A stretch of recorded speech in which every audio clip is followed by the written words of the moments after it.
This guy weighs only 2 tons, and this is her face, after undergoing facial harmonization. No, this is a lie. This was after taking a punch from the new transfer student. Yes, he just got transferred to the school, and he farms aura just by existing. The school's girls, they want to have him at all costs. The school's alpha male, everyone wants to mate with the strongest male. It's the same in nature, and I'll warn you now that this story is different. Here you won't see a boy who gets bullied and then becomes strong or anything like that. Here whoever bullies is the one who's going to get bullied. God may forgive, but our protagonist forgives no one.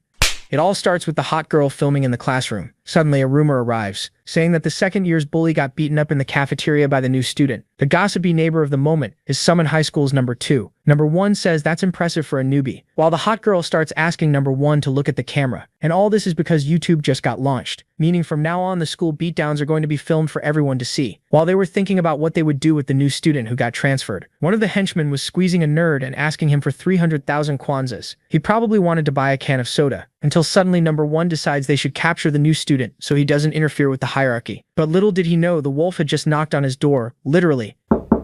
Even the henchman who was bullying stopped to look. The boy who walked in asks if the boss of this school is in this room. At least that's what he heard. The girls in the room immediately blush and go crazy wanting to bungee jump without a rope. So the new student asks if he's the boss of the school, but the fat guy takes a while to answer. And in the next instant, he's already earned his facial demonization. Fell to the floor like a sack of manure. The boy who was being grinded down seconds ago didn't understand anything. The girl with the giant melons fell in love that instant. Rank 2 immediately stood up cursing and asking who the boy is. He soon turned redder than a bell pepper because he wouldn't stop talking, asking who he was and what he wanted. But the boy just answers that he was transferred to this school today. This makes the bell pepper even crazier, asking if he's messing with him, and soon throws a punch at the new student. But he grabs the guy's hand with so much force that it crushes Rank 2's fingers.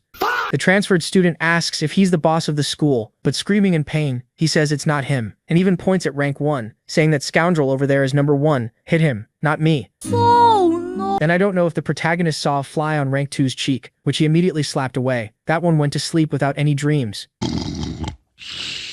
The line of nerds who get beaten up every day had no reaction left after seeing all this. So the new student goes up to Rank 1 and asks if he's the boss. The guy just makes an ugly face and was about to ask if he'd lost his mind, but then the punch was so strong his nose caved in, his phone went flying and he almost fell off his chair. Only this made him furious, so he tried to fight back with everything. But the new student dodged with ease, and there another fly was about to die. The punch was so strong you could hear it from here at home. This already destabilized the guy, but he came with another one, and again drove his nose in, then jumped to finish the combo, landing a kick to the poor guy's neck, who crashed into the window. He only didn't fall from the second floor because there was an iron bar on the window. The nerds were still standing there in disbelief. The school's Rank 1 was on his knees and completely knocked out. I don't feel so good. He says that if he hadn't come after these guys, they would have come after him. So he decided to settle everything now and leave, saying that if they still hold a grudge, they should come find him, and still close the door to finish farming his aura plus ego. The student who had recently been getting beaten up can't believe what he just saw. The girl who was filming everything is blushing and says he's so fucking handsome. It's already clear that this girl right there, our protagonist, is gonna smash.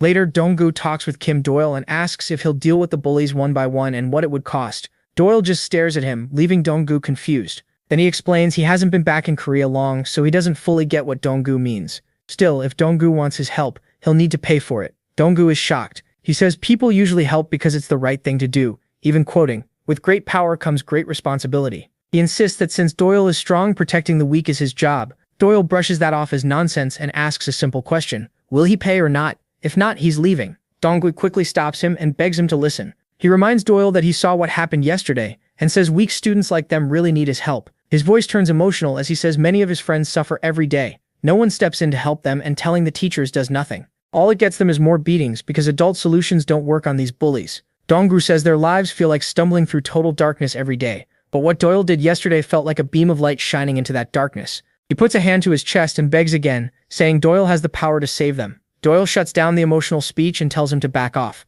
Donggu is frustrated, but Doyle says he does understand. He just badly needs money himself because of his own problems. That word hits Donggu hard. Memories of bullies taking his money and mocking him come rushing back, and he bursts out, asking why everything always comes down to money. He can't understand why another student would need it that badly. Doyle stays calm and asks if he's ever heard of assassins. The question catches Donggu completely off guard. Doyle explains that his father leads Blackhead, the biggest assassin group in the world, and that he was born into that life. Donggu can barely believe it and repeats the name in shock. Doyle goes on, saying his parents split up some time ago. A girl listening nearby is surprised by that. He says his father always made his mother cry, so she brought him and his little brother to Korea with no real plan. That made his father furious, and he froze all their bank accounts, so that's why Doyle needs money. After saying that, he adds that he has a job interview at Burger King and starts to leave. Dongaki stands there stunned, trying to make sense of it all. The story sounds crazy, but Doyle said it so seriously that it feels true. Then Donggu makes up his mind and calls after him, offering 50,000 won for every person he beats. Doyle stops. Donggu holds up 5 fingers and nervously wonders if he should have offered more. Doyle turns back and answers with one word, deal. The girl is thrilled, once again thinking how handsome Doyle is. Somewhere else, another group of bullies talks about how one transfer student took down Park Kang-wook. Their leader Park Ju-heim, captain of Sumayan's judo club, wonders if the new kid really beat 3 people by himself. His right-hand man Park Ju-dong worries this could cut off their money stream. Back with Doyle and Donggu, Donggu points at the group and warns they might get noticed. Doyle says he came to fight, so he doesn't care. Donggu warns him these guys are far more dangerous than Kang-wook, who was only a fake leader. Now the truth comes out. The real rulers of the school are the judo twins, Park Ju-hyung and Park Ju-dong. They want to become national athletes, so to protect their records, they stay hidden behind Kang-wook and use him to squeeze money out of other students. Donggu calls them vampire trash. Doyle simply asks if he should fight them too, and after a pause, Donggu says yes. Doyle takes the new job. At the same time, one of the twins notices a girl named Sol-mina filming. He tells her to show him what she's watching. When Park Ju-hyung sees Sol-mina recording them, he demands to see it. She refuses and says he'll have to keep his promise and stop smoking first.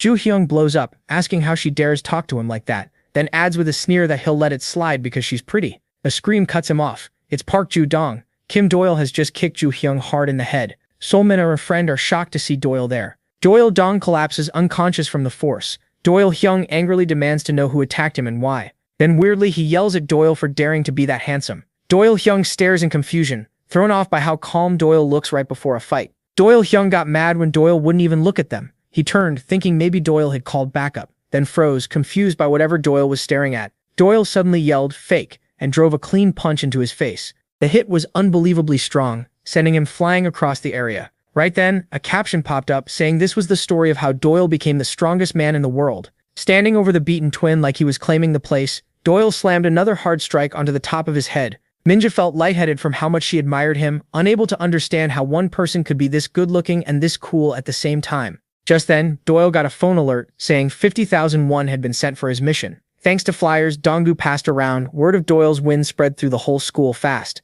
The flyers called young Kim Doyle punishes the judo twins, blew up around campus, and a crowd of girls gushed over his looks and strength. That set off Minnie, who started yelling, asking which girl dared stare at her husband's picture. Wrapped in her own strange pink mood, she pushed through the classroom while the other girls stayed obsessed with Doyle. Furious, Minna wondered if everyone had gone crazy, then shouted, "Everybody stop!" Still boiling over, she ordered them to take the flyer down right now, throwing insults in the heat of the moment.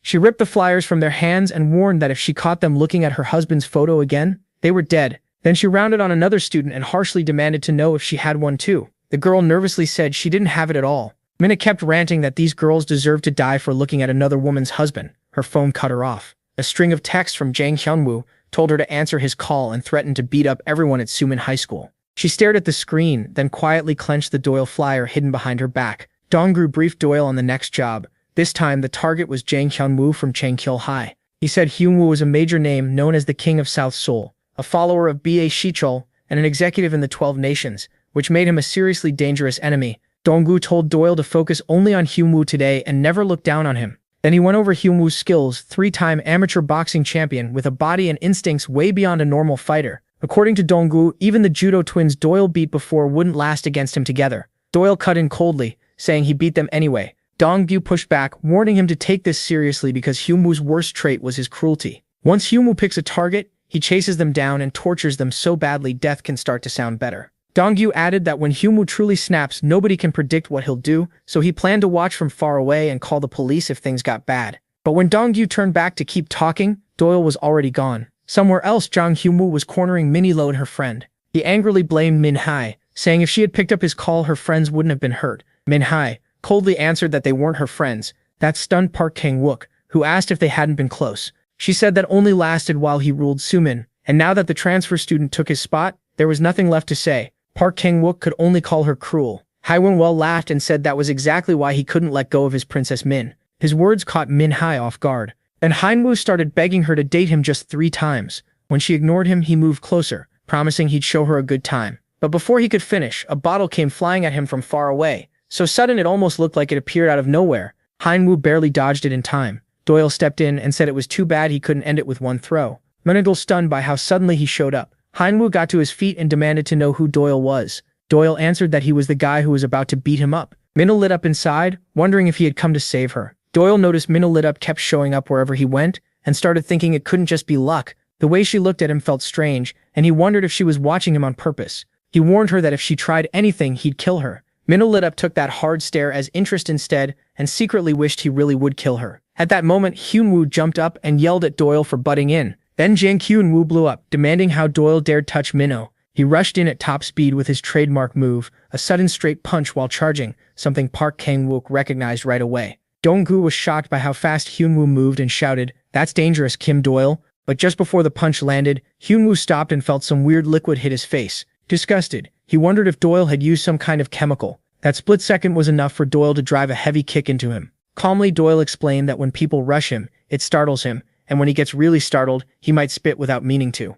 Hyun-woo flared up from the pain and humiliation, realizing Doyle had actually spat on him, and demanded to know if he was being mocked. Doyle didn't let him recover and smashed him with a nearby chair, called that a fake attack, then followed with an uppercut. Hyun-woo got even madder and called Doyle insane, screaming that he would kill him. He came in throwing savage punches, but Doyle slipped around everyone. Park Kang-wook watched in panic. Sure, Doyle couldn't beat a real boxer like Hyun-woo, but in the middle of that assault, Doyle landed a crushing hit to Hyun-woo's side. Do Young-chol suddenly asked, "What?" shocking Park Kang-wook, who thought he'd only been talking to himself. Hyun-woo clutched his right ribs in pain. Doyle calmly said those weren't broken yet and that the ones he would break were on the other side. Then he drove in a brutal punch that crushed Hyun-woo's left ribs, making him scream. While Hyun-woo struggled for air, Doyle stood over him as his stunned friends looked on. Hyun-woo coughed and fought to breathe. Doyle started giving the speech he was supposed to memorize, calling Hyun-woo a bully and warning him not to hurt anyone again, but then stopped and admitted he forgot the rest, which made Dong-gu yell that he told him to memorize it. So Doyle made up the ending himself, telling Hyun-woo to stay quiet and stop causing trouble. Then he gave a chilling warning: if Hyun-woo ever stood in front of him again, he'd drag in everyone he loved, tear them apart, and kill him after. Meanwhile, Minna watched with tears in her eyes, thinking, "Please don't fight for me." She leaned against the wall, overwhelmed with admiration, and bitterly commented on this cruel, competitive world. The next day, in a gym, Im Young-byum got a shocking phone call. He heard Jang Hyun-woo had been beaten by students from Suman High and was now in the hospital. Young-byum scoffed, saying the Suman kids must have jumped him like cowards and started a rebellion. He decided he'd handle it himself and vowed to crush those worms. Not long after, Young Byum showed up at Suman and had all the students gathered, then asked if everyone was there. Park Kang-wook nervously said yes. As he looked at Young Byum, Kang-wook thought it was strange that someone only a year older could feel so different, like his fighting skill alone had built his name across East Asia. Young Byum noticed the crowd was still missing people and asked where the rest were. Park Kang-wook explained that Park Sung-yoon and the second years were in the hospital because of the pork incident.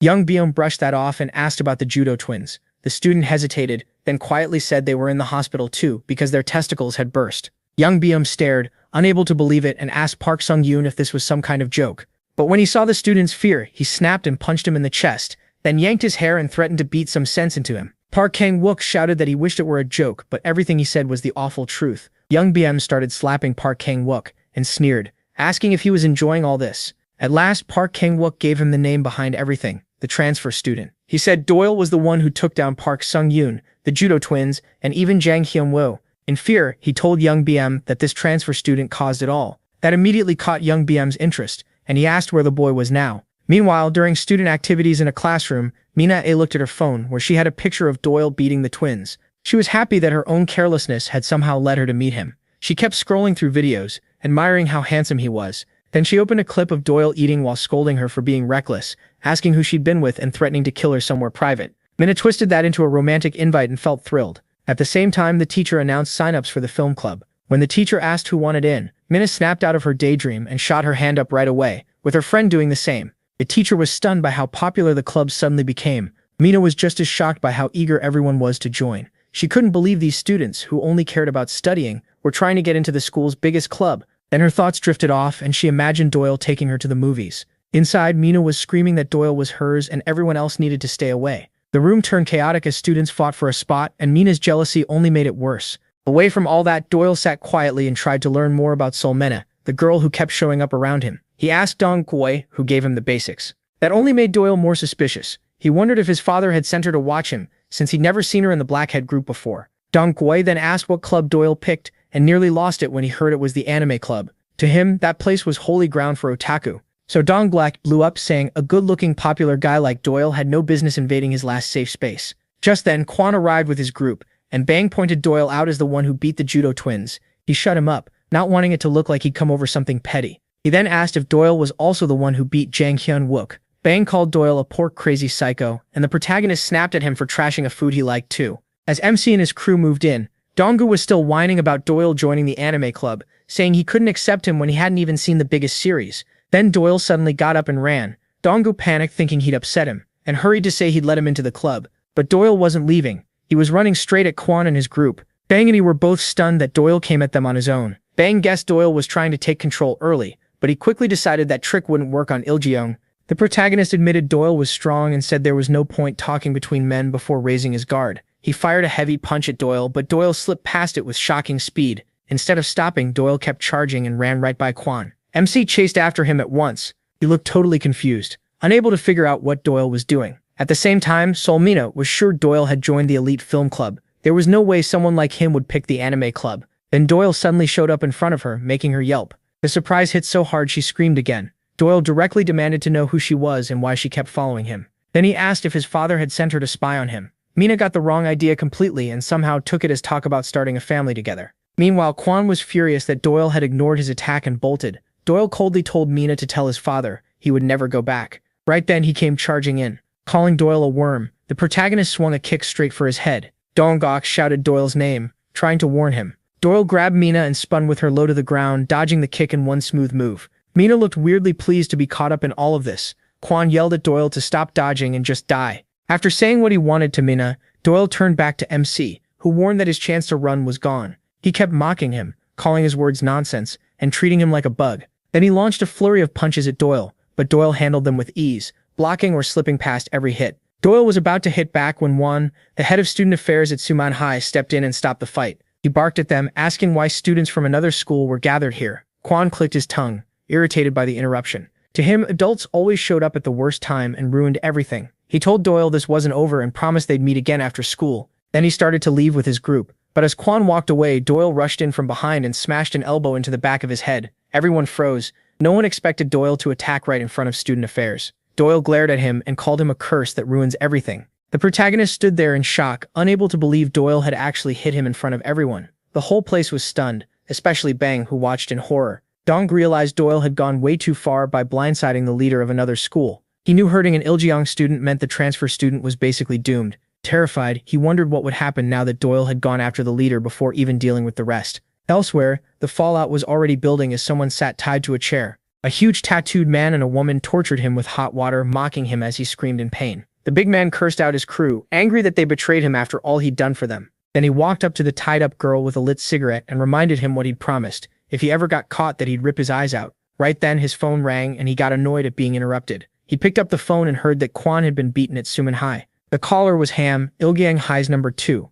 Elsewhere, Donggu explained to Doyle what the 12 national delinquents were, a group of 12 powerful troublemakers from across the country. Doyle brushed it off as kid stuff and wondered why everyone was making such a big deal when he was already annoyed about cleaning bathrooms. Donggu kept scolding him, saying it was crazy that a transfer student had already earned a full week of cleaning the second-floor bathroom. Doyle just told him to get lost. That made Donggu snap. He warned Doyle that he had no idea how serious this was. He'd messed with the 12 national delinquents, and now the first police squad was coming for them. Worse than the squad itself was someone named Jin Sung-al, Tralibe. Donggu said this was never supposed to happen, and the first squad would definitely come back swinging. Doyle mocked that, asking how they were supposed to be scary when they hadn't even cut anyone apart. Then he reminded Donggu this all started because of the job Donggu gave him, and now it was just a pain. Doyle said he was done with all of it and would rather work a part-time job. Donggu tried to change his mind, saying the pay was better than anywhere else, and even came with severance. Doyle told him again to leave. Donggu was stunned that Doyle talked to him like that after all his worrying. In the end, he walked off frustrated.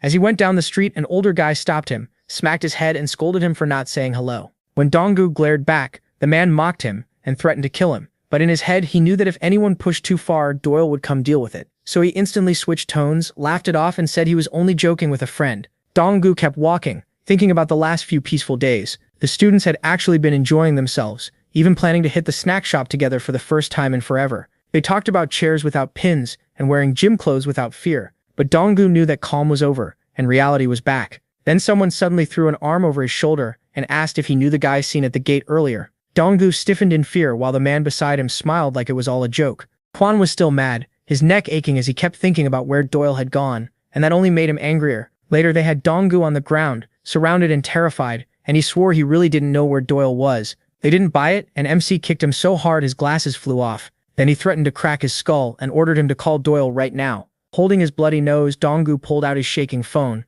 but instead of calling Doyle, he tried dialing 112. They caught on right away and started stomping and beating him, laughing that the police wouldn't help him. The beating kept going as they mocked him for being a fake, useless cop. Somewhere else, Doyle was at a burger place for a job interview. The owner saw he had no part-time experience and looked over his bizarre resume. His listed skill was hand-to-hand combat, his hobby was weapon care, and Doyle even added that he was good at throwing certificates. The owner stared at the resume and asked why anyone would list throwing certificates as a skill. Under his breath, he figured Doyle had to be nuts, even if he looked decent. He told Doyle the resume was wild, but this was a burger place. They didn't need someone whose talent was throwing papers. Right then, two big guys walked in. The owner recognized them as regular troublemakers. With a sigh, he turned Doyle down, saying this job wasn't for him, though he offered a free burger later. One of the men immediately started yelling that the burgers gave him terrible stomach pain. He flashed a phone photo and claimed there was a cockroach in his lettuce. A nearby customer got nervous about their own meal, but the owner calmly said the black bit in the photo was just an olive. The big guy kept making a scene, and the owner asked why he always pulled this.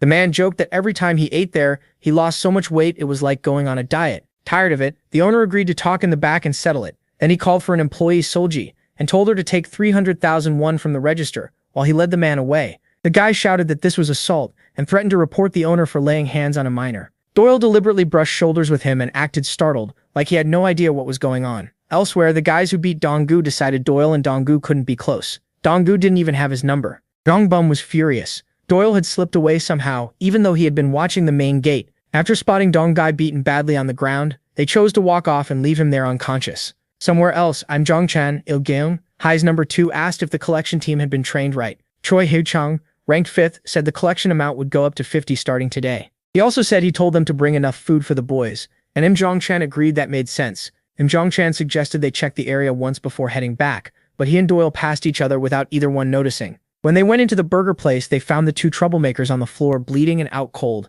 Smirking, Zhongchan wondered who was bold enough to do that. Inside, the workers and customers were stunned, trying to figure out what happened and how someone tossed those two around so easily, like throwing French fries. From what everyone was saying, Zhongchan figured the attacker wasn't restaurant staff, and he wondered if it was someone from the Seokdong crew. After a brief pause, Zhongchan ordered his men to grab the student who had just left in a Suman High uniform. Then he barked at them to move now. Meanwhile, Doyle walked outside, thinking about this month's living costs when Dong-gu suddenly showed up in front of him. He was out of breath, his face covered in bruises. Hesitantly, Dong-gu said he heard there was a part-time interview today, so he came just in case. Even looking like that, Dong-gu smiled, relieved Doyle was okay. Doyle gave him a hard look and asked where he got into another fight. Just then, Zhongchan's men came running after Doyle, one of them complaining about how fast he walked. Choi Ho-chang stepped up, said he was from Ilgyang High School, and told Doyle to come here for a second. He crooked a finger at him, mocking him for ignoring the call. Doyle didn't bite. Instead, he calmly asked Dong-gu if that 50,000 won offer still stood. Dong gave a weak smile and joked back. Did he want severance pay too?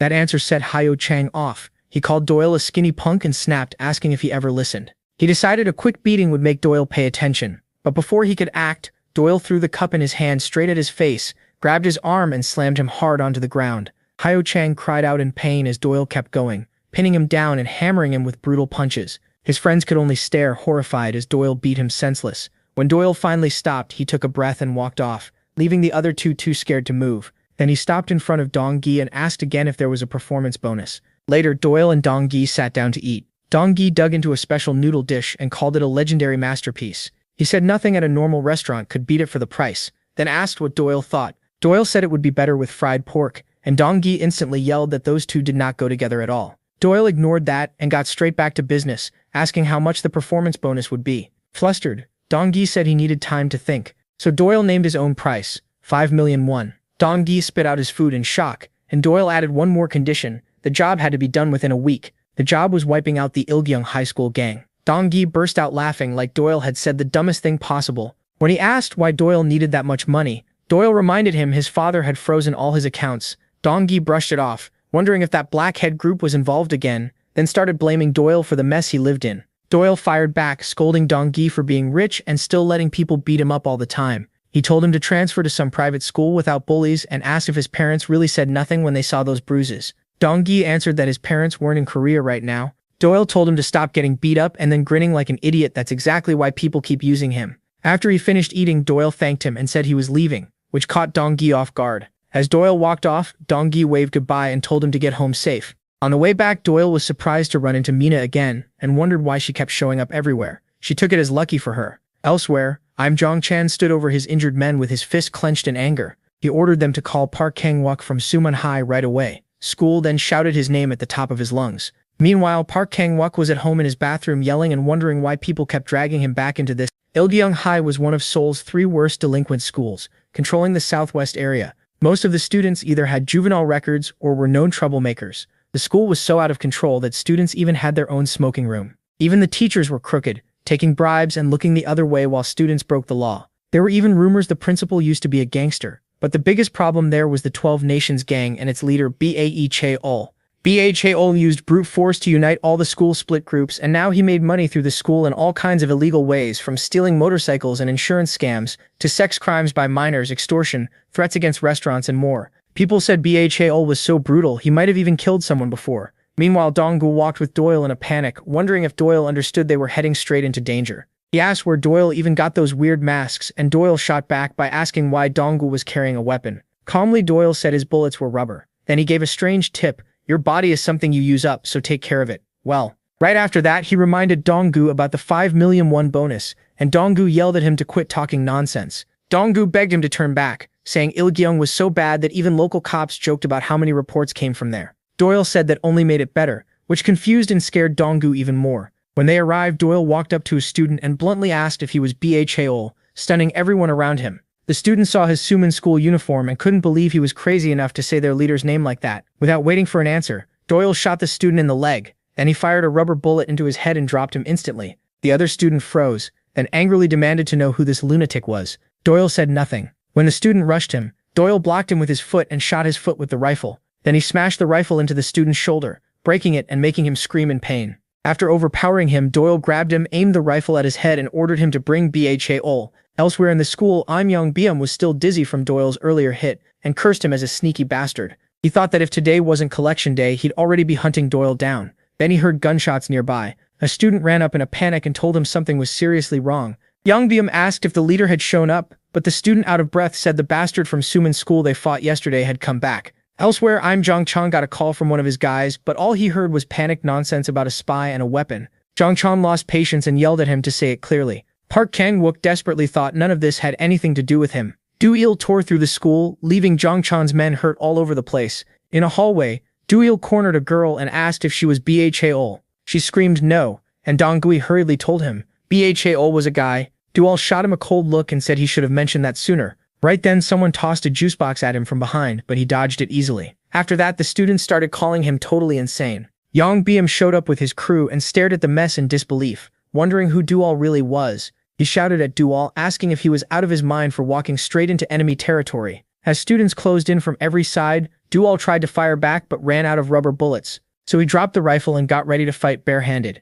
Im Yong-beom cursed at Kim Do-il, calling him crazy and asking if he had a death wish. Then Yong-beom charged in with a punch, but Do-il blocked it with ease and slipped a hand inside his clothes like he was about to pull something out. That made Yong-beom freeze for a second, wondering what kind of trick this was. Do-il flatly said it was just a fake-out, then drove a hard kick into his stomach. Meanwhile, in Ilgyung High School's annex, a new teacher named Ha Jung-ju watched the chaos and said they should call the police. Another teacher told her to stay out of student business and remember the principal's orders. Even so, he admitted he'd never seen things this bad, not even during the Bae Chae-ol incident. Then the security camera feed suddenly went dead. A moment later, their phones lost signal too, leaving both teachers worried about what was happening. Elsewhere, in the gym, a huge student casually lifted 200 kilos, while the others watched with awe and fear. After his set, he drank a protein shake and asked what was going on. One of his followers told him all executives had been ordered back to school within 20 minutes. When he asked why, they said a spy had broken in. This was Park Jin-guil, Ilgyung High's number 3. The story then jumps to the past,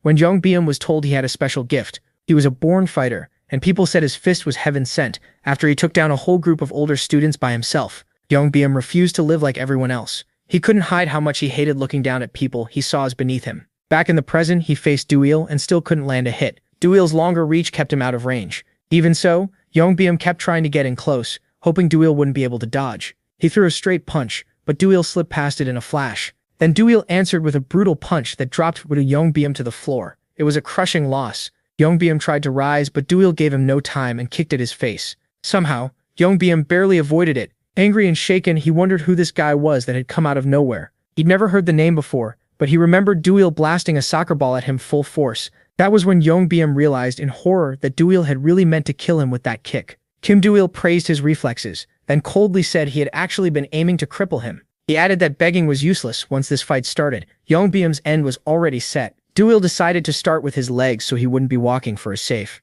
Yongbyeom snapped back, asking why some nobody was talking such trash. Furious now, he demanded to know if Duil even understood who he was. Then he called him worthless garbage and attacked again. Still ranting about Duil acting cocky on his turf, Yongbyeom kept swinging, but Duil easily avoided the blow and smashed him in the face before he could react. After that came a barrage of fast, heavy punches, followed by another hard shot to the face that sent him back to the ground. Yongbyeom pushed himself up, coughing blood, and Duil mocked him for being just a high school kid. Dongbab screamed at his followers for just standing there and ordered them to grab Duil right away. But none of them moved, they were too scared to step in. Meanwhile at Suman High School, Taejongchan kept trying to call someone, but no one picked up. Around him, Suman students whispered nervously after spotting Ilgyong students including Im Jongchan inside their school. Then one stepped in, the strict teacher at Suman, and demanded to know why they kept sneaking onto campus. He told them to come over to him. They ignored him completely and started walking off. Annoyed at being brushed off, one called them disrespectful. Jongchan stopped and calmly turned back toward him. One asked what their problem was and why they kept entering other schools.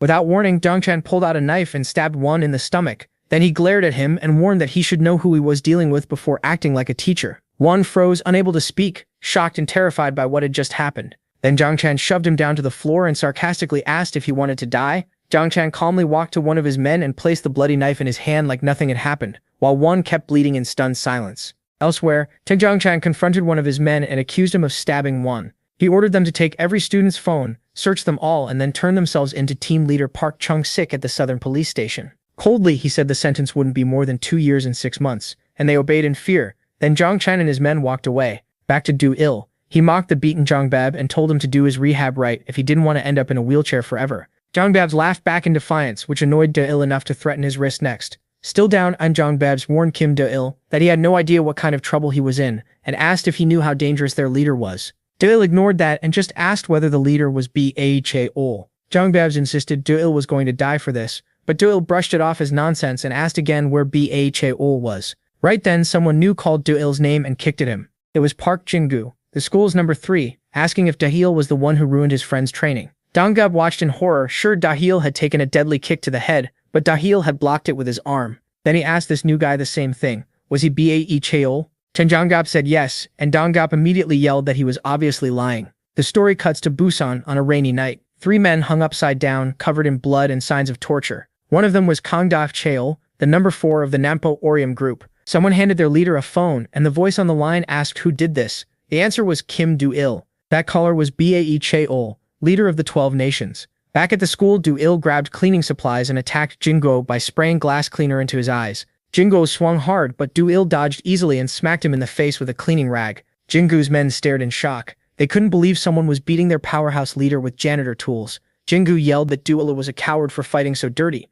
Jingo yelled to dodge another huge punch from Jingo, and it smashed a metal locker apart. Jingo compared him to a mosquito that wouldn't stay still. Still, he was sure one solid hit would finish him. As the fight went on, Park Jin-gu kept trying to figure out what weird weapon Do-il was using against him. The stranger's messy style only made Jin-gu madder. He cursed Do-il as a damn mosquito, and swore to crush him to death. Do-il grabbed a chair as a shield, and sprayed cleaner into Jin-gu's face again. Jin-gu screamed as it burned its way into his nose. Do-il used the opening and cracked him hard across the head. Furious, Jin-gu called him the king of cowards, and swore he'd never forgive this. He bragged about all the protein he'd used to build his body, saying a cheap trick like this wouldn't bring him down, and demanded to know if Do-il thought he was easy prey. Do-il answered by throwing his shirt in Jin-gu's face to distract him, then blasted him with a kick to the face. Jin-gu crashed to the ground. Even in serious pain, he tried to rise and kept cursing Do-il. Then he looked up and saw Do-il charging straight at him. Do-il threw another shirt over Jin-gu's face and beat him down without mercy. Jin-gu's followers could only watch, shocked and scared.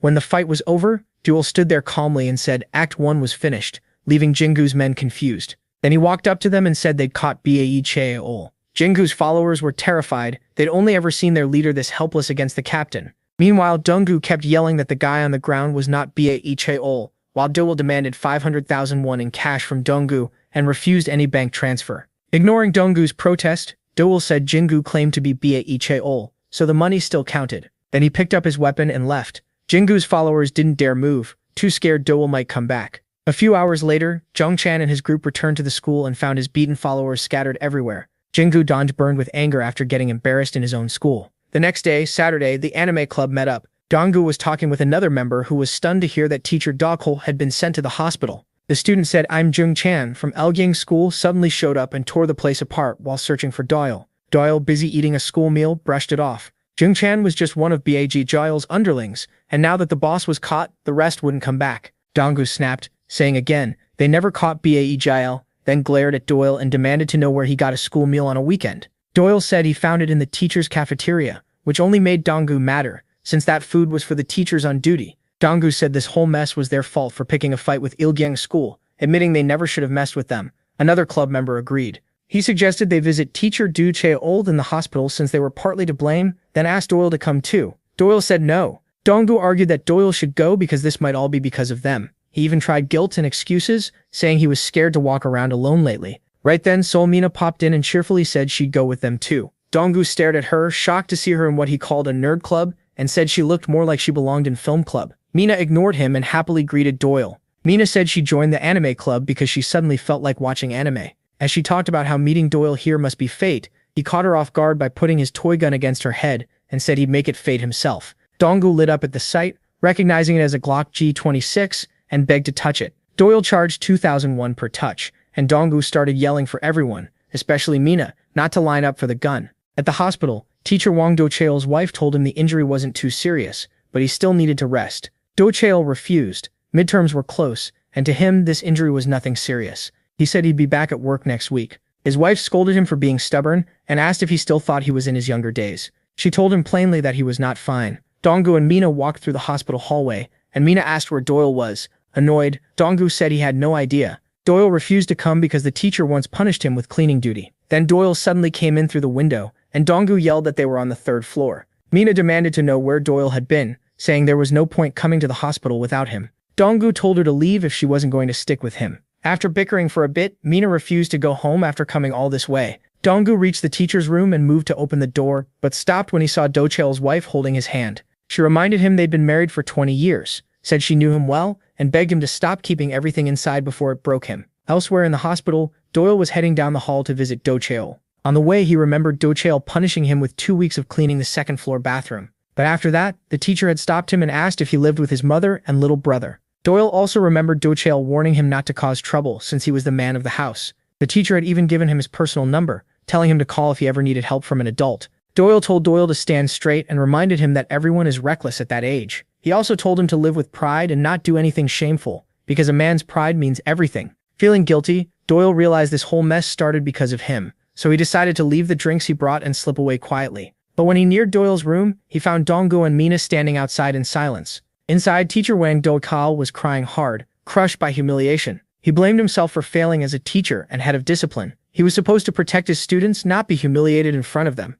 Donggu and Solmisna listened from outside as Do-cheol kept breaking down in shame. He wondered how he could ever face his students after being humiliated by someone as young as his own son. To him, facing their eyes again felt impossible. He said he wasn't fit to be a teacher anymore. Do-cheol kept sobbing, unable to make any excuse for what happened. Elsewhere, Zhongchan knelt before his long-haired leader, Bae Cheol, and confessed that one person had wrecked the whole school. He said he had no excuse. He called it an unforgivable failure and begged for one more chance to catch the attacker. Bae Cheol turned him down coldly, saying Zhongchan had failed to understand the order. If he really meant to make up for it, Bae Cheol said, he would have already brought Kim Doyle in. Then Bae Cheol said it was time for Zhongchan to pay for his mistake. Zhongchan accepted right away, saying he'd take whatever punishment came. Bae Cheol named it 10 million won in a week, plus Zhongchan's left earlobe. Zhongchan agreed without hesitation.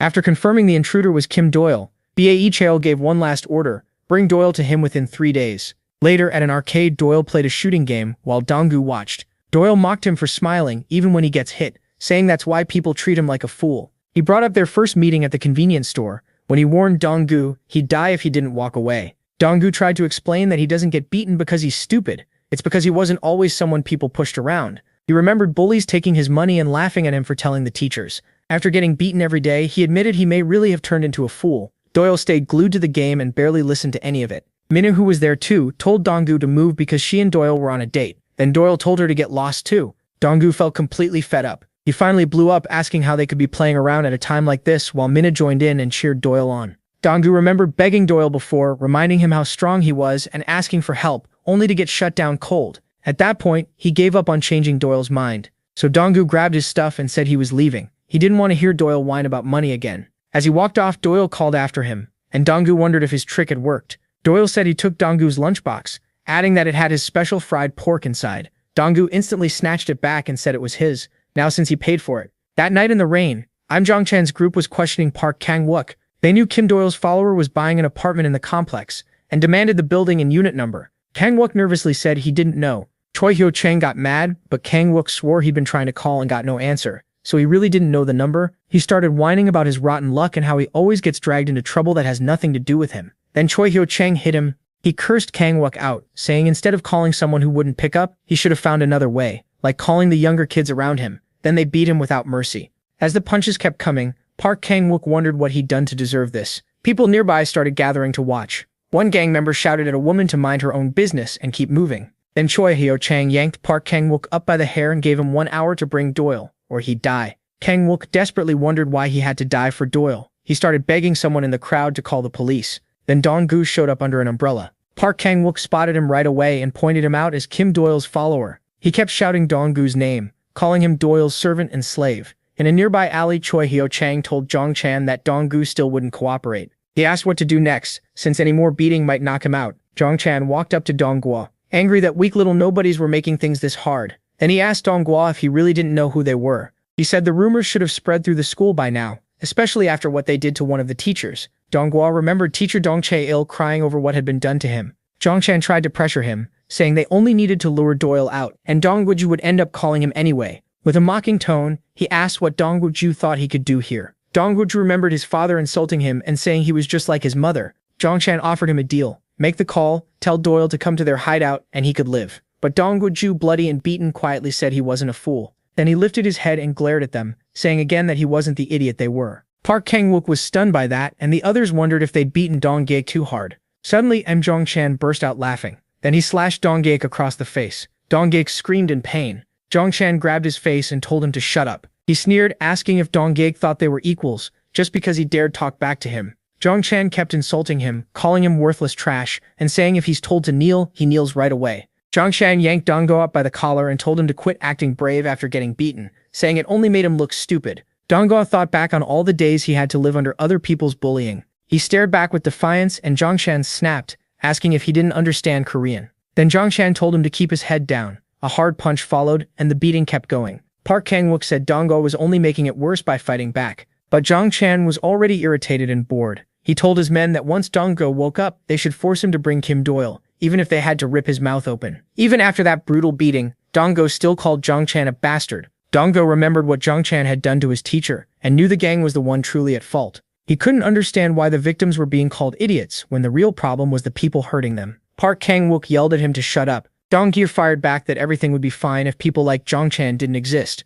Still shouting, Dong-gu said the bullies were the ones who didn't belong. To him, they were the real fools. That finally broke Jong-chan's patience, and he pulled out a knife. He mocked Dong-gu for still talking through all those injuries, calling him a kid lost in his own fantasy. Then he grabbed him and threatened to gouge out an eye to see if he'd keep talking after that. Park Kang-wook cried out, worried for Dong-gu, but froze before he could act. A gunshot had just gone off. Doyle suddenly showed up and ordered them to stop. Then he complained about the ammo, saying he'd asked for rubber bullets. Without caring about their reaction, Doyle kept walking forward through the rain. Choi Hyo-chang was stunned. He recognized him right away as the troublemaker from the burger place and shouted, Kim Doyle? Jong-chan glared at Doyle with raw hatred, blaming him for everything that had happened. Doyle walked straight to Dong-gu and asked if he'd switched their phones on purpose. He showed the phone with its shattered screen and asked who broke it. Then he turned to Jong-chan's group and asked if they were responsible. In a cold voice, Doyle said they needed to be taught a lesson, and he was going all out. Jong-chan gave a mocking smile and started introducing himself,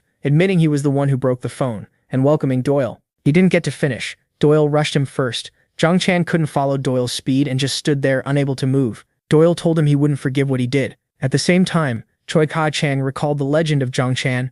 At one big gathering, all 21 members of the Li Ho Chul gang were there. By the end of that day, every one of them was left badly hurt and fighting for his life. And the one who did it was just a 13-year-old boy, Zhang Chan. Choi Tong-shel couldn't believe a kid that young had beaten men twice his size, especially a gang so vicious even the police didn't want to deal with him. After that, Zhang Chan's name spread across South Seoul. People started calling him the Ghost. And now that same ghost was getting crushed by Doyle without landing even one hit. Shaking, Zhang Chan wondered what Doyle had done to him and asked if he'd been drugged, because none of this made sense. Desperate, he rushed Doyle with his knife, refusing to accept that someone like Doyle could beat him. But Doyle slipped past the stab with ease. The ghost kept slashing again and again, just trying to land one hit, but Doyle avoided every attack. Then Doyle finally went on a fence and drove in an uppercut. Zhang Chan saw the punches coming, but shock hit him. He still couldn't dodge. He tried to steady himself and figure it out, but the more he thought, the less he understood what was happening to him. Then he screamed, demanding to know what Doyle had done to him. In the middle of shouting,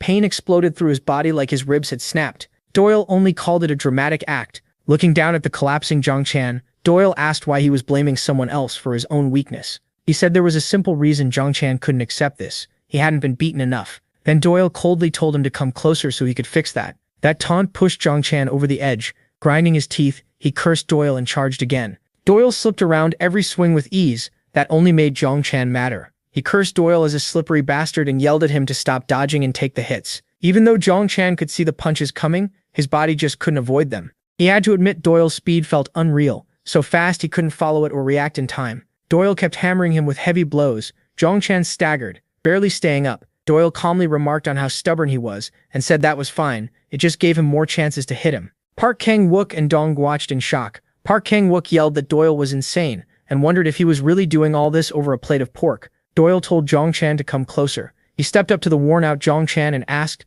almost politely, what part he wanted broken first. When Zhang Chan said nothing, Choi Hun-chang just stared, unable to believe Zhang Chan had ended up so pathetic on the stairs. Doyle chose for him, and said he'd start with the jaw. Zhang Chan knew the hit was coming, and he also knew he couldn't block it or dodge. Then Doyle suddenly stopped. Even before the punch came, Zhang Chan started screaming like he'd lost his mind. Choi Hun-chang could only stare, confused about why he was screaming like that. Zhang Chan looked stunned by what Doyle did, like he'd never seen anything like it before. He remembered that strange, creepy feeling from the first time he saw Doyle. In Zhang Chan's terrified eyes, Doyle started to look like some dark demon, and Zhang Chan realized in horror that this wasn't someone he could ever overcome. Doyle ended it with a brutal uppercut that smashed into Zhang Chan's chin and finished him. That last punch completely wrecked Zhang Chan's jaw. Even then, Doyle kept beating him on the ground while Dong Ga and the others watched in horror. Now sure, he was a monster. At the hospital, the teacher and his wife stood in their room with warm drinks, unaware of the violence happening outside. Once he was done with Zhang Chan, Doyle stood over the body in silence. Then he turned a cold stare on the rest of the gang who were already shaking, and he started walking toward them, slow and calm. The story then cuts to the hideout of a group called the Tiger Clan. Inside, men were lying everywhere, bloodied and beaten. Their leader, Bae Chao, sat there calmly eating a meal. He was thinking about an offer from someone named Nam Bo Wong, but when he went to meet him, it turned out nothing like what he'd been told on the phone. So Bae Chao tortured him and sliced his Achilles tendon. He accused the tied-up man of playing games behind his back and mocked how greedy he was. The man flinched in agony when Bae Chao jabbed the wound with his chopsticks. Then Bae Chao gave him 2 days to finish his business in Busan and join them. After that, he ordered him to come along. The man instantly nodded yes, again and again, shaking from pain and fear. When he finished eating, Bae Chao said he'd trust his word. He even wished him a good day, though the look in his eyes said otherwise. Then he quietly walked out. Outside, one of his men, Kang Hyuk-chal, the top fighter at Ilgyeong School, told him Zhang Chan was calling and said it was urgent. Bae Chao took the phone and answered, but a strange voice asked right away, "Are you Bae Chao?" Around him, his men were already down, exhausted and covered in blood.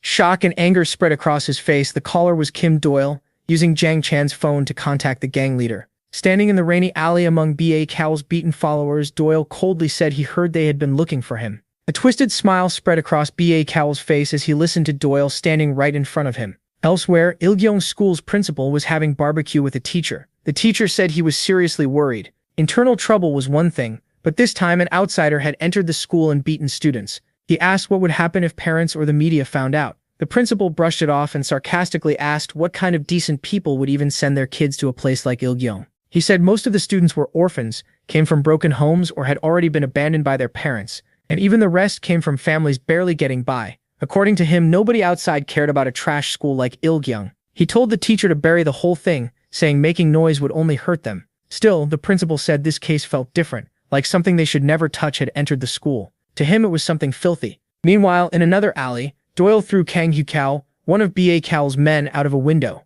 Hyukao managed to land cleanly, and Doyle noticed he used a shock-absorbing technique. Even so, Hyukao was stunned, because even though he could clearly see Doyle's attacks, he still couldn't dodge them. From experience, he knew he couldn't win by trading punches. Still, he was sure that if he grabbed Doyle, the fight would turn. No one could beat his raw strength, and he planned to crush Doyle's skull. Hyukao rushed in and reached for him, thinking for a second that he'd caught him, but Doyle slipped right out. That only made Hyukao madder, and he cursed him again for being so slippery. Doyle took that opening and fired off a brutal combo that almost dropped him. As Hyukao cried out, Doyle drove one hard punch straight into his face.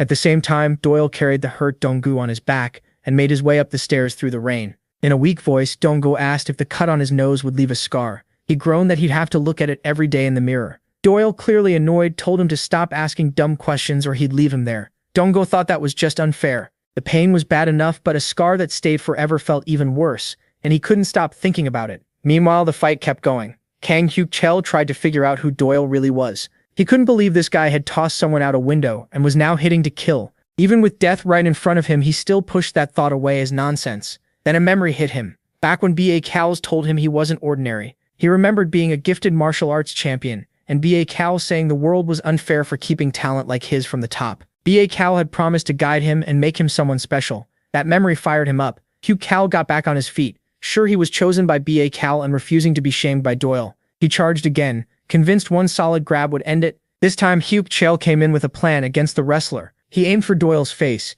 using a fake high punch as bait, and it worked. Doyle raised his guard, Hyuk Chel caught his arm, and for a moment he smiled, sure the fight was over. He went for a final hip throw, but Doyle didn't move at all. He couldn't lift him even a little. Then it hit him. Doyle had spread the force into the ground with perfect balance, something only pros could do. Before Hyuk Chel could process it, Doyle hit him with a savage counter throw and slammed him into the ground. He hit hard and screamed. That broke Hyuk Chel mentally. He couldn't make sense of any of it and shouted that none of this made sense. Now he understood. Doyle was the kind of fighter who broke every rule, beating people no matter their size or style. In all his years fighting, Hyuk Chel had never seen anyone like him. Earlier, Donggof had told Doyle how safe he felt around him. He said he'd pay whatever it took, that this shouldn't be just a job, and begged Doyle to truly care about them too. Remembering that, Doyle kicked Hyuk Chel hard and sent him flying, like an answer to Donggof's wish for someone to protect the weaker students. Doyle seemed affected by those words. But then police lights showed up and an officer walked over asking who they were and saying he'd gotten a report about an assault. That call for help had come from Donggu.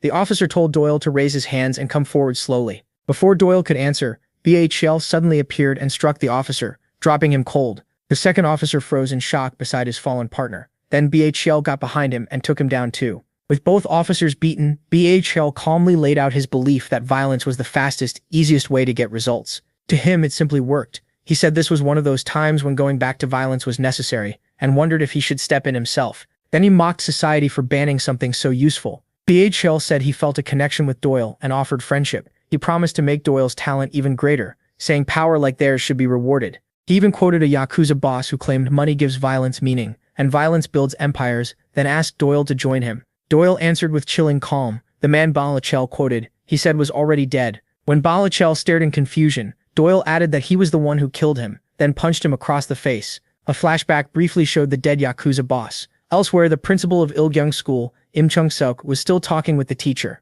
The teacher asked what that dirty thing was that had gotten into the school. The principal, sweating, could only think about Doyle's real identity. He remembered Doyle's threat to expose one of his secrets, along with the warning not to interfere with the gang attack on the school. What he couldn't understand was how a mere student had stolen internal data from the Hala Club, a group protected like a national treasure, and used it to blackmail him. Back in the alley, B.A. Hyuk-chel realized Doyle had turned him down. With a sly grin, he asked if that meant they wouldn't be friends. Doyle said nothing. Still, one look from him told B.I. Hyuk-chel this was no normal high schooler. Then the story shifts to B.I. Hyuk-chel's past. He starts by bringing up the serial killer Albert Bundy, who once argued that everyone dies anyway, so were killers really that bad? B.I. Hyuk-chel was drawn to Bundy's story. The man had murdered around 30 women and acted like he had only changed the day they died.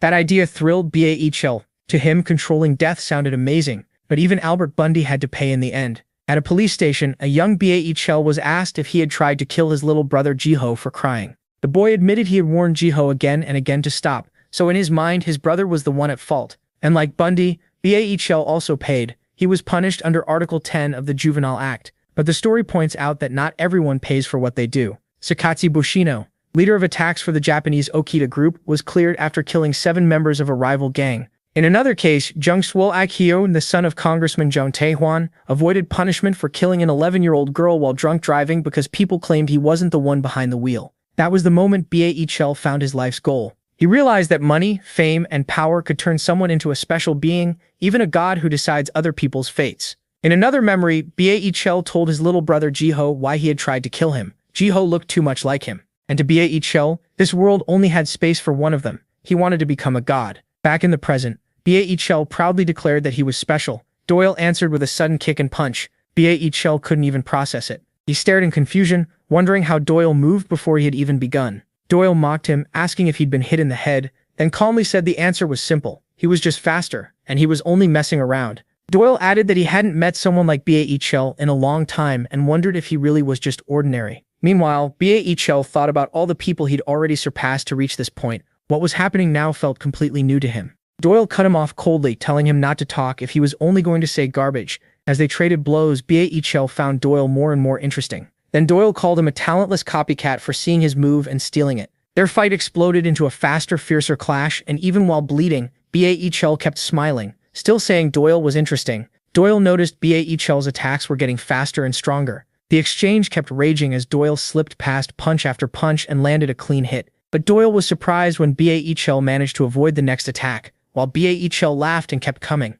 Doyle started to see the pattern. Bae Chel's strength, willpower, and speed were all rising as the fight went on. His natural gift was clear, especially his speed. Doyle never expected to meet someone like that in a Korean high school. Then he noticed Bae Chel get even faster again and understood he really was far from normal. Still, Doyle saw that his attacks, while fast, were shallow. He read the pattern easily. 3 left punches in a row to hide the real strike from the right. To Doyle, that trick was cheap. Bae Chel asked if someone on his level wasn't impressive, then snapped out a heavy left that seemed to land cleanly. Certain he'd connected, Bae Chel declared that nothing could stop him from rising above everyone because that was his fate. Doyle called the whole speech embarrassing and asked why he was acting like this, then suddenly caught the punch. Bae Chel froze, unable to understand how.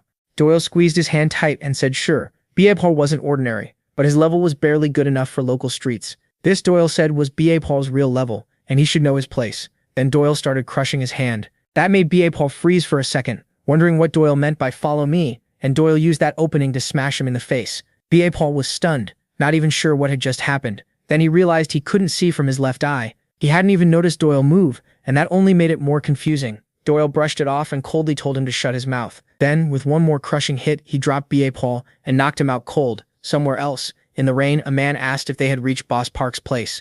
The other man said yes, and added that Bae Paul had already made his move. This was Yoo Jong-sok, the number 2 of Nampo Orium, but he hadn't heard from Bae Paul since morning, and he warned that getting mixed up with him could turn ugly fast. He said that as long as Bae Paul was in Seoul, he'd handle anyone tied to Seok-dong or the National Union deal. Then both men suddenly stopped when Yoo Jong-sok saw Bae Paul collapsed on the ground. He stared in disbelief, wondering if that was really Bae Paul.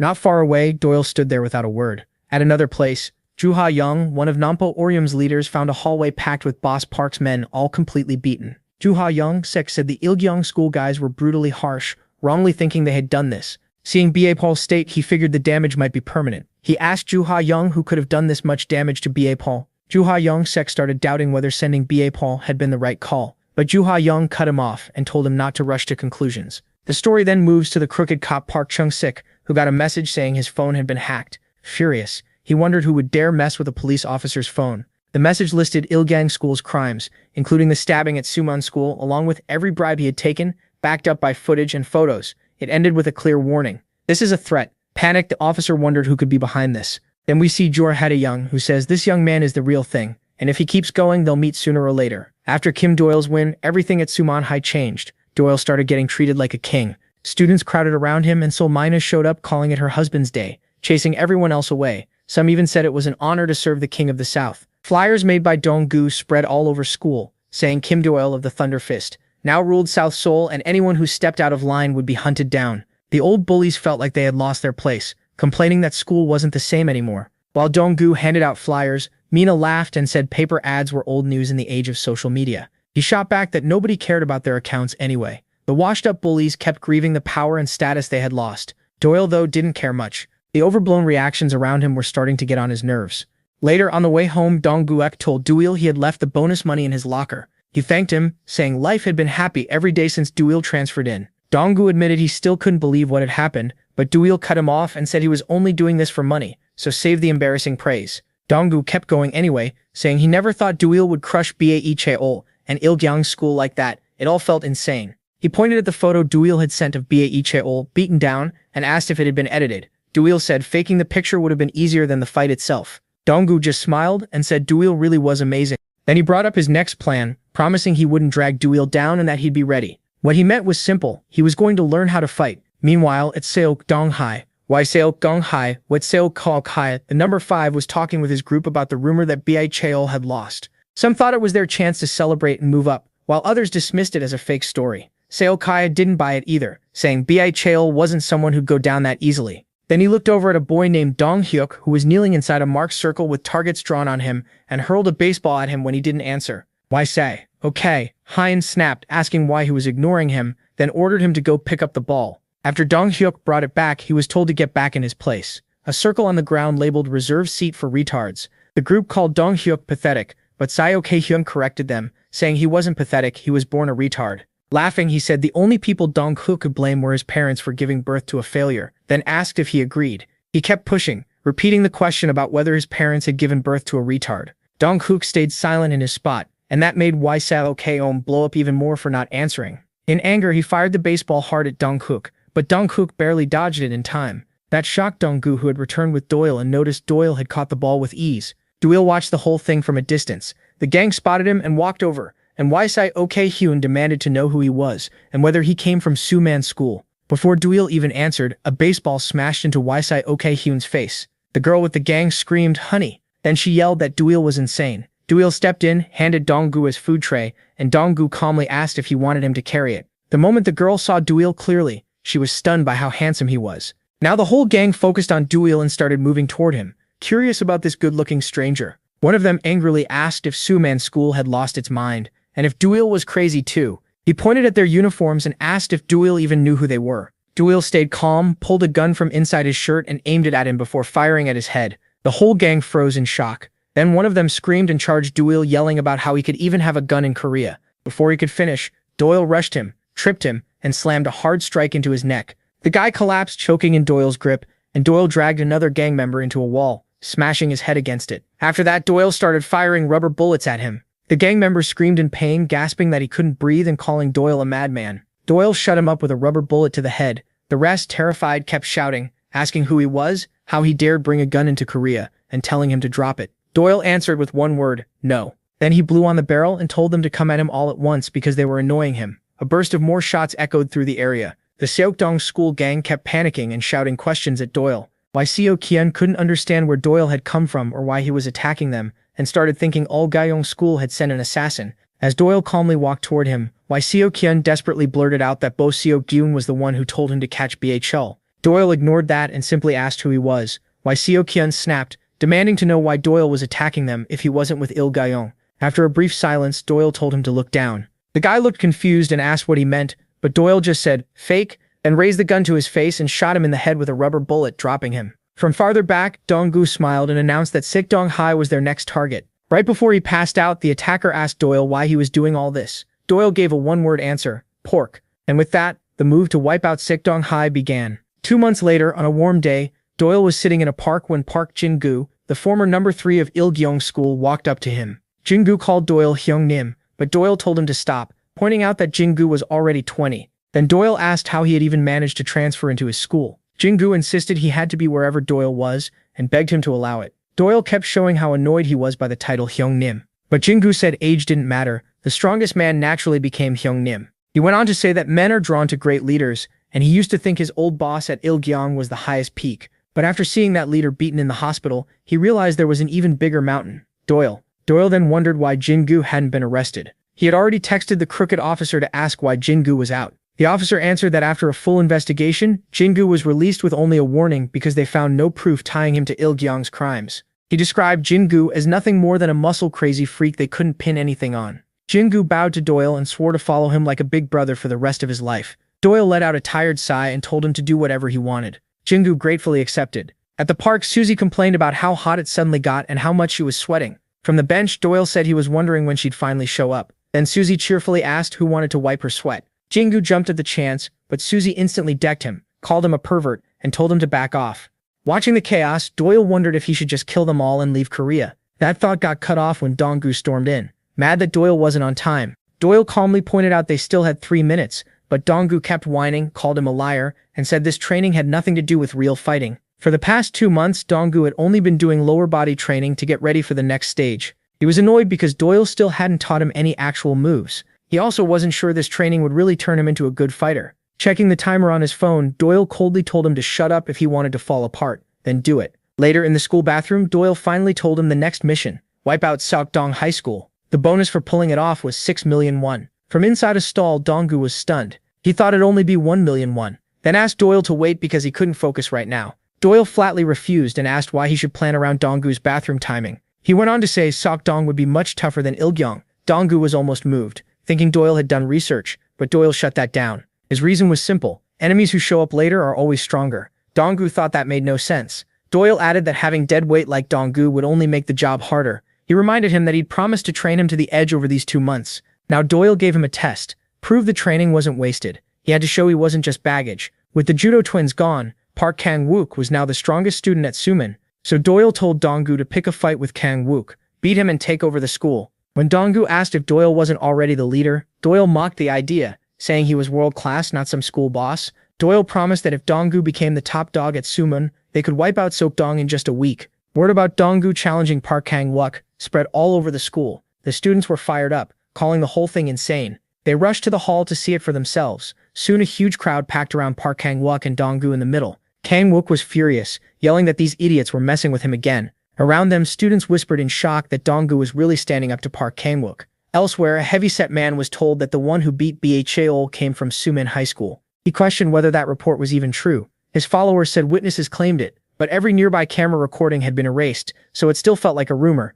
Even so, he scoffed at it. Bha was the real thing. He guessed the National Union might be behind Bha's retirement, but the big man cut him off. There was no way fools from Suman took Bha down. He declared that traitors dragging the 12 nations' name through the dirt were popping up all over Seoul, in both the southwest and northwest. Then he went to a house and kicked the lock off the door. He said he was there to punish those rats before they spread further. Inside, he called out Park Sang-sik and branded him a rat. He accused him of using their leader's name to build his own business. Park Sang-sik panicked and screamed for his men to attack. Even surrounded, the big attacker stayed calm. He dropped one man with a punch, then smashed through the others. When another swung a stick at him, he slipped past it with ease. He grabbed the man's head and drove his knee straight into his face. Then he turned to another thug carrying a hammer and charged right into the rest. One brutal hit after another dropped them. With the hammer raised, the large man rushed straight at Park Sang-sik. Park Sang-sik froze in fear when he saw all his men already down, leaving him alone against that monster. Desperate, he swung a baseball bat and screamed for the man's death. The attacker dodged, then blasted him with the hammer and sent him crashing to the ground. When it was over, he stood there breathing hard among the bodies, wondering if this was what betraying other people's names was worth. Then he noticed a flyer on the floor. Kim Doyle of the Thunder Fist dominates South Seoul. He swore to crush that bastard. He was Jang Chun-sik, the number 2 of Seokdong High School. Back at Suman High School, students kept crowding into the hall, whispering to each other. Doyle sat quietly and watched Donggu fight Park Kang-wook. Kang-wook was breathing hard with rage, cursing the people who kept messing with him. Donggu was down, bloodied across his face and body, but he slowly started waking up. One student couldn't believe he was standing again. The beating continued, and Kang-wook was stunned that Donggu got back up after such a heavy punch. Even then, Donggu could barely stay steady. Kang-wook snapped and cursed him again. He shouted that Donggu should have stayed down. Then he came in hard again and slammed another punch into Donggu's face. Donggu tried to answer back, but Kang-wook dodged easily and mocked how slow he was. A heavy kick crashed into Donggu's side, and Kang-wook angrily asked why he kept standing up just to do useless things. Even in that pain, Donggu's eyes still showed grit. Kang-wook followed with a brutal kick to Donggu's face, dropping him flat onto the hall floor. One of Donggu's friends watched in worry and softly called his name. He remembered asking Donggu before if Doyle was teaching him to fight. Uchindonggang had laughed and said yes. He was working this hard because he couldn't depend on Doyle forever. That answer had shocked his friend, who thought relying on Doyle was only natural. After all, everyone had their own place in life. Doyle was Doyle, and they were just themselves. Back in the hall, Dong-ga rose again, spit out blood, and stunned everyone watching. They couldn't believe he was still standing, and some wondered if he had broken bones. The students started asking if this was really the Dong-gon they knew, and why he kept forcing himself back up. Breathing hard, he raised his guard once more. Kang Wook stared at him in anger and confusion, noticing Dong-gu's body had stopped listening to him. Even so, that sharp stare never left his eyes. Kang Wook thought it was just like before. Dong-gu couldn't do anything alone without that transfer student. To him, Dong-gu had gone crazy after watching Doyle. He figured Dong-gu really believed this brave little act would change something. So he decided not to let him stand again. Yelling that this time he'd knock him out for good, Kang Wook charged in for the finisher. Dong-gu stayed conscious through the hit and swung back, but Kang Wook slipped past the attack and fired off a hard kick that sent a tooth flying. Dong-gu dropped unconscious. His friends screamed his name in horror. Not far from the ring, Doyle watched the whole thing without saying a word. Kang Wook kept kicking Dong-gu again and again with no mercy. Standing over him, Park Kang Wook exploded, yelling that Dong-gu had no business trying to climb higher. He kept cursing and stomping him. As Park Kang Wook tried to catch his breath, he kept muttering insults at Dong-gu. He was furious that Dong-gu still didn't know his place. Then he turned from Dong-gu, faced the crowd, and challenged anyone else to come fight him. At that moment, Dong-gu's friend was lost in thought. He kept repeating to himself that Doyle is Doyle, and they are just them. Dong-gu had said he could never become like Doyle. BA was smiling. Kang Wook wondered if Dong-gu had finally gone crazy, because he was sure that last punch should have finished him. Dong-gu threw a hard counter, but Kang Wook barely dodged it. In that instant, Dong-gu remembered asking Doyle how he could beat Park Kang Wook. Doyle corrected him. The question wasn't how. He was going to beat him. Back in the fight, Dong-gu held his ground after the blow and grabbed Kang Wook's arm. Kang Wook was shaken by the look in his eyes and wondered if that was really the face of someone about to lose. Doyle's words came back to him. At this level, fights aren't decided by some huge physical gap, but by endurance and will. There wasn't a big size difference between him and Kang Wook, so the match would come down to toughness and stamina. And Doyle had said Dong-gu had spent 2 months building exactly those things, while Kang Wook prepared nothing. The plan worked. Dong-gu finally smashed a clean punch into Kang Wook's face. Doyle had told him that if he lasted 3 full minutes, Kang Wook wouldn't be able to keep up with his punches. And sure enough, Kang Wook started slowing down, even stumbling on his feet. Dong-gu's taunts had done their job, burning through Kang Wook's energy fast. Once Kang Wook was worn out, Dong-gu took his chance and blasted him down with a hard kick. In his head, Doyle's advice kept repeating. By the end, even standing would be hard for Kang Wook. Doyle had said that once Kang Wook's stamina ran dry, every breath would hurt like hell. And that's exactly what happened. Kang Wook turned into a punching bag. Dong-gu kept landing hit after hit, and Kang Wook couldn't answer back. At that moment, all the strength Dong-gu had built through brutal training and every bit of effort he gave was now being used to break Park Kang Wook. Doyle's words kept coming back. Raw strength alone doesn't always win big fights. What really matters is a strong will backed up by a strong body. With that in mind, Dong-gu poured on a storm of kicks and punches. Doyle's last advice rang in his head. When he felt ready to quit, he had to push for just one more. Dong-gu drew that willpower from painful memories, the days when he was bullied, beaten, and even used like a chair by Park Kang Wook and the others. Defiance filled Dong-gu's eyes as he swore he would never go back to that life. With that resolve, he stepped forward hard. Dong-gu realized he didn't need to become like Doyle. Being himself was enough. Everyone watching was stunned. And Dong-gu drove one final blow into Kang Wook's head and ended the fight. Kang Wook dropped unconscious. Even his followers were shaken, collapsing at their leader's defeat. Dong-gu's friends ran over at once. They hoisted him onto their shoulders and cheered his win. Proudly they shouted, "Leader Ma, Dong-gu." Far away at a Blackhead branch in Russia, a woman sent out all the gathered intel through a secure app called Cox. Later, as Doyle and Dong-gu were leaving, Dong-gu noticed Doyle's new wireless earbuds. He asked where Doyle got them since his uncle's company hadn't released them yet, and also wanted to know who he was talking to. Dong-gu kept firing off questions, including where they were headed. Doyle calmly reminded him that he promised Sukdong School would be gone within a week. At what looked like a pool hall, a Sukdong member was tormenting a student, forcing his tongue out and pressing a lit cigarette near his face. Then Doyle and Dong-gu walked in, and the noise stopped everything. The gang leaders stared at them, trying to figure out who they were. Doyle stayed calm and said he was there to keep his promise. What came next was a massacre. Gang members were left sprawled everywhere, blood all over, some tossed across the pool tables. The gang leader was terrified. Jung-soo, Sukdong High's number 4, panicked, wondering who this attacker was and how Sumin School had someone this strong. A quick glimpse showed Doyle crushing them with ease, while Jung-soo noticed how strange his fighting style was. Doyle walked up to Jung-soo and asked if he wanted to live or die. The question left Jung-soo frozen. Doyle told him to listen carefully if he wanted to live, because there were only 2 things he needed. First, he asked about the new gambling site aimed at kids. He ordered Jung-soo to hand over every piece of evidence and every name tied to it. Everything had to be sent through an app Doyle had just put on his phone. His second order was to go tell Wang Guokhui that he had a deadline to come to Suman school and kneel. Then Doyle pointed to Dongui and made it clear their leader had to kneel before his leader and surrender, or there would be bloodshed. That completely confused Jung-soo, who started thinking this glasses-wearing kid was Suman's new boss.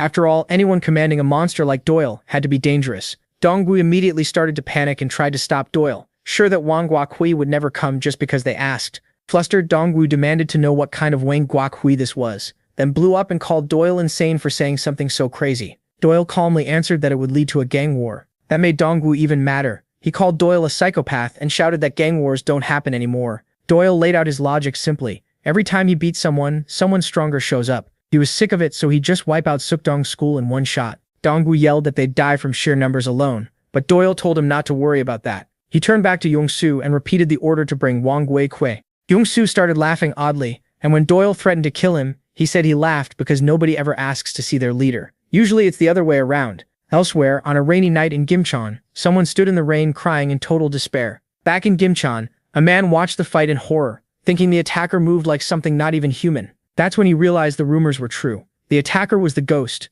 Seeing that speed, he decided to run for his life, but before he could, the attacker jumped him and finished him. It was clear this brutal fighter was tearing through his enemies without mercy. The remaining gang members rushed the ghost in one last desperate move. The ghost didn't care about their numbers and met them head-on, smiling darkly. Using a blade, he moved through them at terrifying speed and cut them down one after another without a hint of mercy. After wiping out the men around him, the ghost locked onto their leader as his next target. He charged straight at the gang leader and even smiled, thinking he'd landed the hit, but the man was unharmed. Young-soo told Doyle that the person he wanted was in Seoul, away on a revenge trip. The ghost was shocked to find the leader wasn't easy prey, and then a fatal-looking punch came at him with no way to dodge. The impact launched the ghost through the air. The leader followed up with a final blow, knocking the ghost out and sending his teeth flying. After that, one of his men told him to report the result right away. That leader was Wang Guokhui, head of Sukdong School and one of the 12 nations. Somewhere else in a place that looked like a max-security prison, Bae Jol sat in a wheelchair,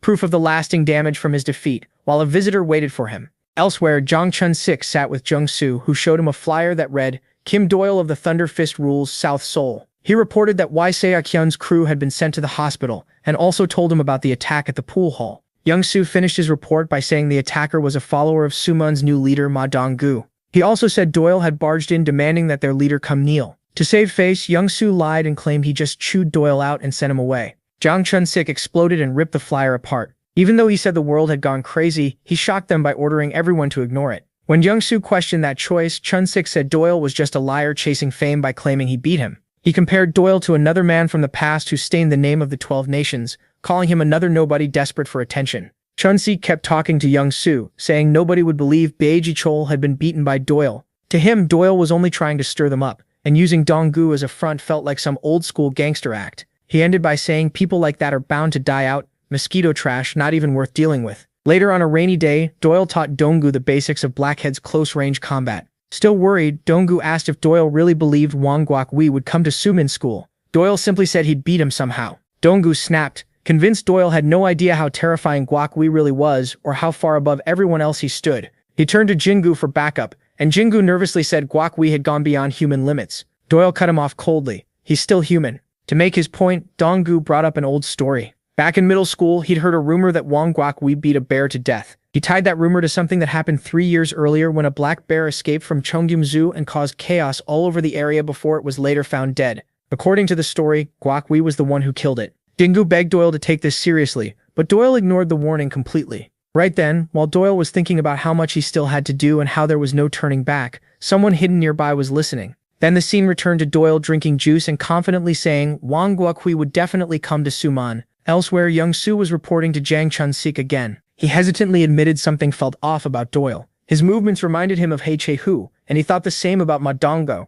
the leader Doyle worked under. Jang Jong-soo said they should wipe them out before they got any stronger, but Chun-sik laughed and asked if he meant Hye Chae-hoo from the National Union. He said if Doyle really matched that level, he would have died already. Hearing that, Jung-soo bitterly thought he almost had. Chun-sik told him to quit talking nonsense and go have a drink instead. Right after that, he started hitting on a girl from Cheonggil High School. He even offered to call Jung Hyun-woo and make school easier for her. Seeing that Jung-soo couldn't help thinking Chun-sik should worry about his own men first. Beside him, Jung-soo was stuck in his own head. If he disobeyed Doyle, he was dead. But if he did what Doyle wanted and reported Suman, his whole gang would be dragged into a huge disgrace. No matter what he chose, his life was about to become hell. Then the man running the Yungpyeong-go workshop rushed in. Out of breath, he shouted that there was a major problem. He finally got the words out. The workshop had been hacked. Dong Chun-sik froze for a second, then asked if that was really true. That same rainy night, a message showed up on a giant screen. It was a direct threat. They had them. If they wanted the password, they had to come to Suman High School and meet Ma Dong-go the next day at 8 p.m.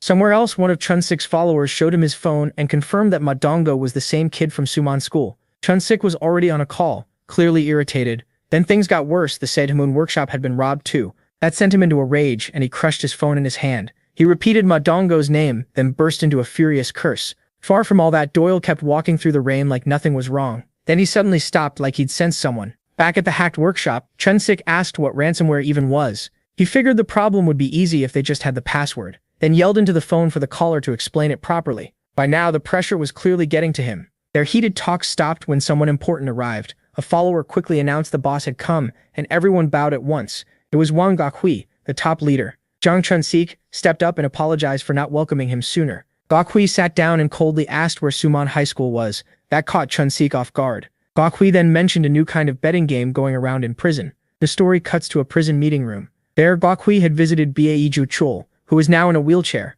He said he came to talk money, but now he just felt let down. In his eyes, there was nothing left to discuss with a man stuck in a wheelchair. Bae Ju Chul warned that ending up like this only takes a moment. Then he added that a demon was living at Suman High School. After that visit, Wang Gakhui ordered Jang Chun-sik to gather every group under them and head for Suman High School. Elsewhere, the person who had been spying on Doyle and Dong-go walked down the street in the rain. He stepped in front of Doyle, called him commander, and said it had been a long time. Then Wang Gakhui declared that the Sukdong gang would move on Suman School the next day. Meanwhile, in Busan, the blackhead leader Do-sung was meeting with Doyle. Do-sung complained that Doyle made him come all the way to Busan when they could have met in Seoul, where his mother lives. He said he loved ports because there were land and sea routes meet, and to him that felt romantic. Then he warmly called Doyle his son and said he'd missed him. Do-sung went on, saying Doyle had been in Korea for a full year now, and had probably seen enough. He asked when Doyle planned to leave and even offered him a Korean face mask. Doyle shut him down, saying he'd already made it clear he was never going back. Do-sung let out a mocking laugh and asked if Doyle was still mad about his frozen bank account. He insisted that came from the finance team, not him. Doyle only asked if that was all. Then he got up to leave, saying he had somewhere to be. His father tried to keep him there for a meal, but Doyle walked off, making Do-sung mutter that handling his sons was harder than meeting the president. As Doyle left, his father shouted that he loved him. Once Doyle was gone, Do-sung called over one of his men, Ji Guion from Blackhead's special team. He told him to watch over Doyle. Do-sung complained that his son brought disaster wherever he went, brought up Japan, and admitted he couldn't control him. Still, he noticed Doyle seemed fine having Ji Guion around, so he ordered him to bring his son back. Ji Guion accepted the command with respect. Later, while Doyle walked down a hallway, Ji Guion caught up. Doyle shot him a cold look and asked if he had a death wish following him around. Back at Suman School, the field clock read 7:58 p.m. Dong-guek stared at his phone in full panic. He thought Doyle was insane for being so sure the Sukdong gang would actually come. Now he was scared the whole plan had fallen apart. So he texted Doyle asking where he was and why he still wasn't at school. Doyle answered that he was on the way. Even with that reply, Dong-guek kept thinking about what he'd do if Doyle never showed and bailed on everything. Elsewhere on the field, Jo Young-chul wondered why they were even there this late. Park Kang-wook said they came because of him, the kind of guy whose orders can't be ignored. And when Dong-guek asked so seriously, he felt he had no choice but to help. He still wasn't sure if that request was begging or blackmail. Jo Young-chul said they should leave, but Kang-wook wanted to wait and see. Nearby, Park Jin-guek was laughing like crazy, thrilled for the fight with Sukdong. He'd wanted ever since his military days. Around the field, the Suman students admired Park Jin-gu, and one of them pointed out how athletic he looked. Then the Suman High School cheer squad showed up. One girl told her friend Mina this felt more like a gang war, and wondered why a cheer squad was even needed. Mina answered that having a pretty girl cheering matters in any situation. Then she scanned the crowd, annoyed that Doyle wasn't there and that she had to look at everyone else instead. Meanwhile, Dong-ga kept staring at his phone, cursing Doyle for causing all this chaos and then vanishing. When the clock hit 7:59 p.m., one student said fighting Suk-dong made no sense, and they should run while they still could. That only made Dong-ga panic even more. He was shaking with fear. Meanwhile, at Yongdong Post Station, Doyle was walking with GWI Yon, who said he'd found a studio apartment near his home. Doyle snapped that if he wanted to die, he should just do it. Then he checked the time, 8:11 p.m., and realized he was seriously late. As he kept moving, someone purposely slammed into his shoulder. Back on the field, everyone kept wondering what was taking so long. It was already past 8. Dong-gok suddenly started laughing, partly from relief, because deep down he knew this never made sense. The others relaxed too, Thinking Sukdong stayed away because Sumon's name was too nasty, the mood loosened up and Mina even brought fried chicken for the fight that never happened. Soon the students were chatting and taking group photos. Park Kang-wook joked that he thought today was supposed to be about showing their power, then asked his friend for a cigarette. For a second, the mood tightened. When he repeated himself, his friend just stared toward the school gate in shock. A massive crowd was coming straight at them. The sight left Dongga and the others stunned and terrified. The invading group crossed the field without slowing down. Their leaders came into view. Jong Myung-hwan, head of Kangsae-ho High School under Sukdong. Jong Da-man, leader of Muncheon High School. Ba Yu-hwan, Sukdong's number 3, and Jang Chun-sik, their number 2. Then their leader Wang Guokhui stepped forward and roared, asking who the demon of Sumon was. At that same moment in the station, Yu Dong-suk blocked Doyle's path and greeted him with a smile. Guiyong watched and thought this had become a huge pain. At the station, Yu Ha-young, leader of the Nampo Orium group, spoke to Doyle. He said they might let someone off the first time, but never the second. Back at Sumon School by 8:24 p.m., the fight was already underway. Dongga got punched so hard his glasses flew off as he hit the ground. Off to the side, Wang Guokhui calmly sat and ate raw meat with drinks in hand. He watched as the Sumin students were chased down and beaten. Dongga ran in panic, yelling at them to stay away. Guokhui picked up another piece of meat and asked Jang Chun-sik if this runaway kid was really Sumin's leader. Chun-sik said the face seemed to match the one in the photo. Then he added that, judging by how he looked, Dongga seemed like nothing but a hanger-on trying to use someone else's name. Still, Ba Yu-hwan wasn't convinced. He wondered how some nobody could hit 2 of their shops in Yunpyeong and Seodemyeon. Chun-sik mocked him, asking if he really thought Dongga was someone important. Yu-swan said that wasn't what he meant. What bothered him was this: these idiots had the nerve to challenge Sukdong School, and none of it made sense. All around them, the students from Sumyeon kept getting crushed. Guokhui kept eating and said with total confidence that the demon was here, just like Bae Joel had told him before. In the middle of it all, Dongga remembered the first thing Doyle taught him in Blackhead Close Combat: control your emotions. The rule was simple: stay calm no matter what. But then one attacker pointed him out as the leader and told everyone to jump him. Donggu freaked out and ran, yelling that he wasn't the leader. He honestly wondered how anyone was supposed to stay calm when they were about to get beaten to death. Then the second lesson came back to him: build and save your stamina, use as little energy as possible. Donggu figured staying calm could wait. At least he'd trained hard for endurance, and he remembered all those brutal workouts. Even so, while running and getting hit, he realized that training wasn't enough, and started screaming in pain and panic. He understood that in a one-against-many fight, the other side starts with way more stamina than you. Then he slipped for a second, and one gang member blasted him in the face with a hard kick. The hit sent Donggu flying. He struggled back up, gasping and worn out. The attackers closed in around him and told him to accept what was coming. Broken and scared, Donggu shouted, asking what good endurance was against a crowd this big. Then rubber bullets suddenly tore through the chaos. A quick flashback shows Doyle handing someone a gun and asking for 2 million won in return. The buyer was shocked he'd give away something that valuable. The weapon turned out to be a 9mm Glock 24 loaded with special rubber rounds. Back on the field, the shooter was a big student named Chang Su in a protective vest. He asked if Donggu was okay, and Donggu recognized him and called out his name. But before anything else, a Sukdong member kicked Donggu down again. The attackers sneered, asking who this pig was, and started beating him. Donggu got up screaming Chang Su's name, while Chang Su writhed under a rain of kicks. Donggu yelled that they were cowards for swarming people like this. One of them laughed and shot back. How could they call anyone cowards when their own side brought a gun? Right then, Donggu remembered Doyle's third lesson: stick to the basics. A gang member shouted that using a gun really was cowardly, but Donggu wasn't the one holding it. He charged, slipped past a punch, and fired back with a clean counter. The guy dropped to the ground. Donggu lit up with confidence when his well-practiced double punch worked. He told Chang Su to hang on. They'd make those bastards pay. But that burst of hope didn't last. A Sukdong member kicked him from behind, cursed Ma Donggu, and told everyone to crush him. As blow after blow landed, Donggu remembered the fourth lesson: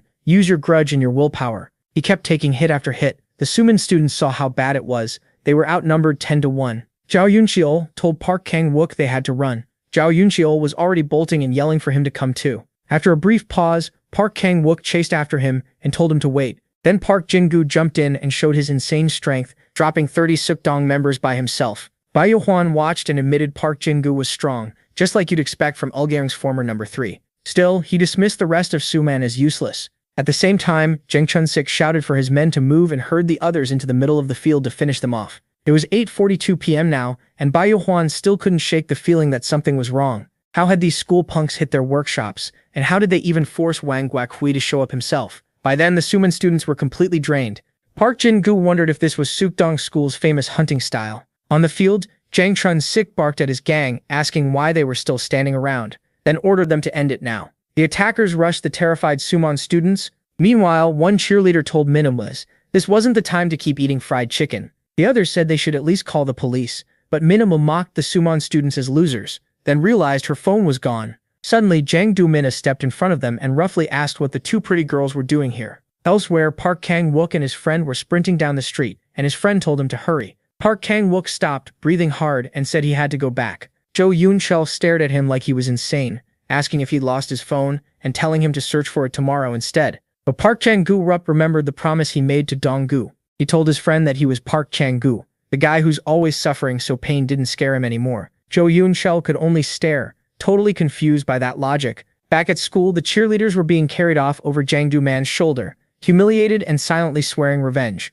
In an alley, Dong-gu was getting beaten badly and dragged along by a gang member. He collapsed in despair, thinking all that blackhead training was useless, and cursed Doyle as a fraud. Later, back on the field, Dong-gu was on his knees with a gag in his mouth and his hands tied, lined up with the other defeated students. Park Jin-gu lay nearby, unconscious and bleeding, while Wang Guokhui sat on a bench repeating that the devil really did live here. Then he dismissed the whole idea of Doyle being real as nonsense, and wondered why Bae Joel had lied to him. Jang Chun-sik asked Guokhui what they should do with the captives.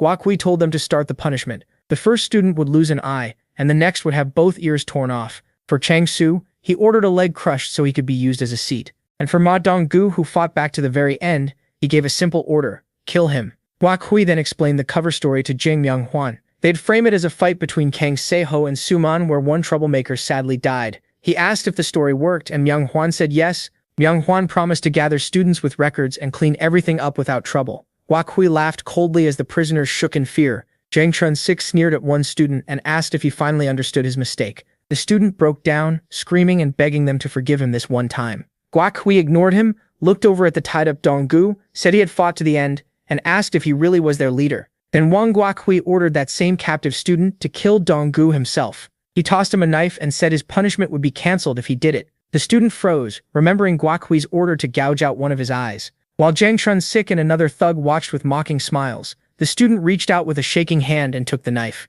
Then he slowly walked toward the bound Dong-gu, as Chang-su watched in tears, helpless to stop it.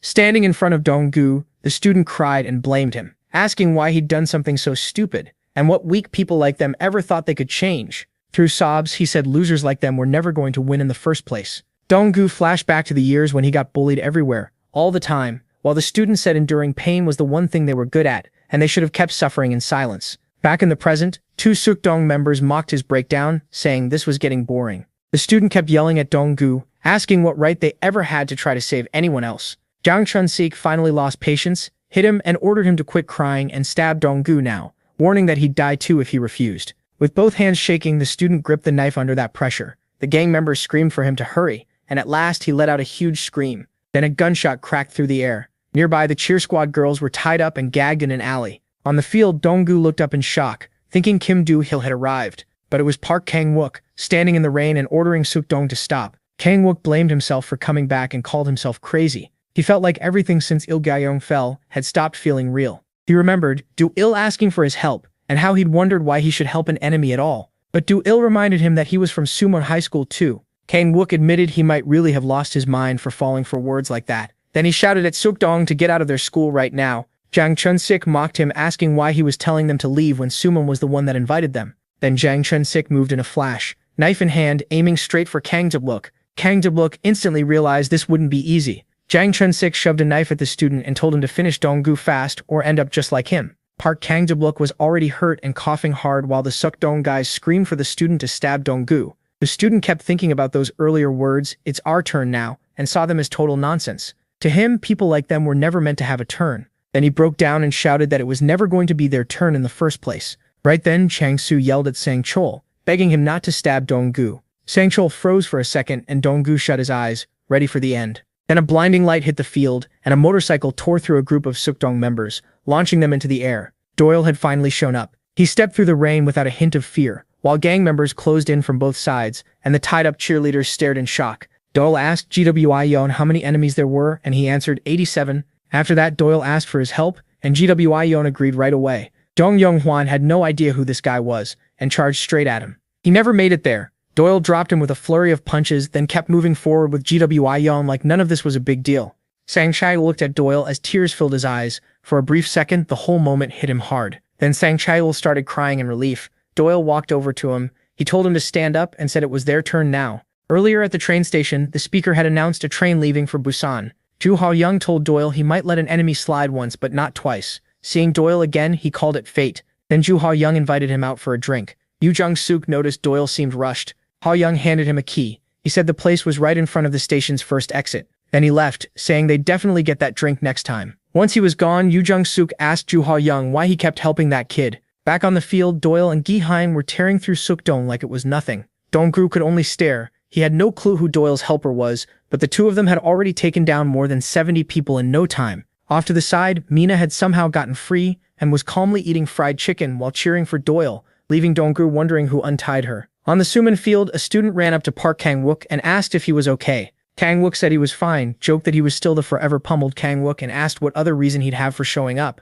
Then he showed the padding strapped around his stomach and said he came prepared. The student was glad he was safe, even if the nickname still made no sense. Nearby, Park Jin-gu was sprawled on the ground, bloody and passed out, hoping no one forgot about him. Chang-soo wondered if they were really supposed to just sit there and watch. He pointed out that Sale Mina was in the back eating fried chicken, and somehow she was the only one who hadn't been badly hurt. He remembered Doyle coming over, apologizing for being late, then telling the injured students to move back and rest so they wouldn't get in his way. Dong-gu admitted they were too badly injured to jump in anyway. Then something else caught his eye. Wang Guokhui didn't care at all that his men were losing. If anything, he looked like he was enjoying it. All at once, Jung Chun-sik burst out laughing like a madman. He walked toward Doyle and mocked Sumen School for hiding its secret weapon. Now, he said, everything made sense. Trash students like them would never have challenged him for no reason. To Chun-sik, Doyle was the real opponent he'd been waiting for. Then he realized why Doyle looked familiar. He was that lying bastard who beat Bai Ji-chul. Chang Chun-sik pulled out a flyer with Doyle's picture and the name Thunderfist, proving he was the wanted guy. Guokhui laughed at the nickname and called it childish. He admitted Doyle had some skill but still looked down on him. For someone who supposedly forced one of the 12 leaders into retirement, Guokhui said Doyle didn't seem that special. Then the story shifted to Jang Chun-sik's past. Before Bai Ji-chul united Ilgyang School, Chun-sik had almost done it first. People started calling him a loser after what happened with Ji-chul, but he still took over Southwest Seoul and earned a name people feared. What made him so scary was how cruel he was. He was known for savage threats, even cutting off fingers to break people. Back in the present, Park Jin-ga forced himself up and warned Doyle that Jang Chun-sik was the kind of monster who'd do anything to win. But before Chun-sik could even make his move, Doyle tagged him with a fast, exact strike. Chun-sik just stood there, stunned. Then he figured it out. Doyle had nailed the fainting point in his hand. He couldn't believe someone could spot and hit that in the middle of a fight. Telling himself it was impossible, he tried to stay calm and not get fooled by this fraud. Chun-sik decided Doyle was just playing dirty mind games, but he figured he could play that game too. So he acted like he'd lost it and charged, screaming that he'd kill him. He came in with a kick, but Doyle slipped past it with ease. That was exactly what Chun-sik wanted. He was pretending to be some idiot fighting on pure rage. His plan was to make Doyle think he'd fallen apart and was attacking wildly. In truth, he was watching closely and setting up his finishing blow. As he kept aiming at Doyle's upper body, he was sure Doyle would let his guard drop. Then Chun-sik threw a bait punch to make Doyle dip low, smiling because he thought the fight was over. Park Jin-ga recognized it at once. It was Jang Chun-sik's special move, the face-crushing knee kick. But what happened next left Chun-sik stunned. Doyle fired back with a quick uppercut. Chun-sik couldn't understand it. He had attacked first. Before he could even think, Doyle hammered him with a brutal string of punches. Chun-sik still had no idea what was going on. Doyle's position and timing shouldn't have allowed that counter at all. Chun-sik had used a move he thought no one could beat, and Doyle still shut it down. That's when he realized in horror that Doyle was way ahead of him. Fear crept in, and Chun-sik tried to force it down by throwing one more desperate punch. Then he saw Doyle's next hit coming. He saw it clearly, but his body wouldn't move. He couldn't dodge. Doyle's fighting made no sense, and Chun-sik started wondering what kind of monster he was facing. At last, he believed Doyle really was the one who defeated Bae Jalchu. In the next instant, Doyle threw the finishing punch. Jang Chun-sik hit the ground and blacked out. When the fight was over, Wang Guokhui looked at Doyle and understood this was the demon of Sumin. Doyle turned to face him, ice cold. He said he hadn't realized Guokhui was here too. Then, in the middle of that stare-down, Wang Guokhui grabbed the motorcycle Doyle came on and hurled it at him with insane power.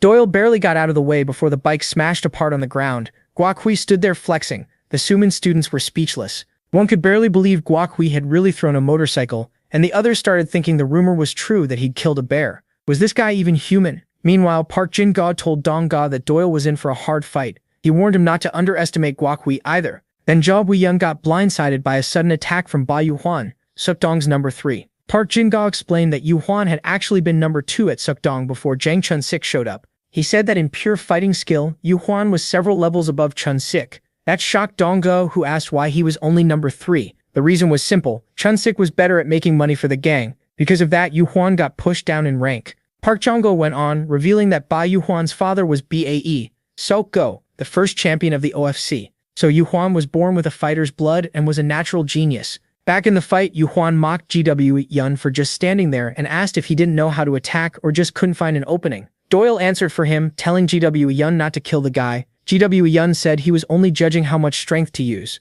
It had been a long time since he fought without trying to kill. Yu Huan laughed and brushed it off as empty talk. He said even fighting to kill wouldn't be enough for GWI Yu Yang to win. Then the two finally clashed. Yu Huan came at him hard, but GWI Yu Yang dodged every hit like it was easy. That left Yu Huan stunned. How was this guy avoiding everything so casually? GWI Yu Yang wasn't only dodging. He was reading Yu Huan's patterns and predicting his moves. Yu Huan got angry, wondering how long this arrogant jerk planned to keep acting superior. Then GWI Yun suddenly struck and pointed out that Yu Huan's movements were too big. A split second later, he countered so fast that Yu Huan got hit clean and was left wondering when he'd even moved. GWI Yun kept the pressure on and slammed Ba Yu Huan to the ground with a heavy punch, wiping blood from his face. GWI Yun admitted Yu Huan's aim was sharp and impressive. GWI Yun looked down on him and said this was nothing. If it were a real fight, Yu Huan would already be dead. That sent Yu Huan into a blind rage. He flashed back to his father, calling him a useless brat. To him, GWI Yun was acting way too cocky after landing just one hit.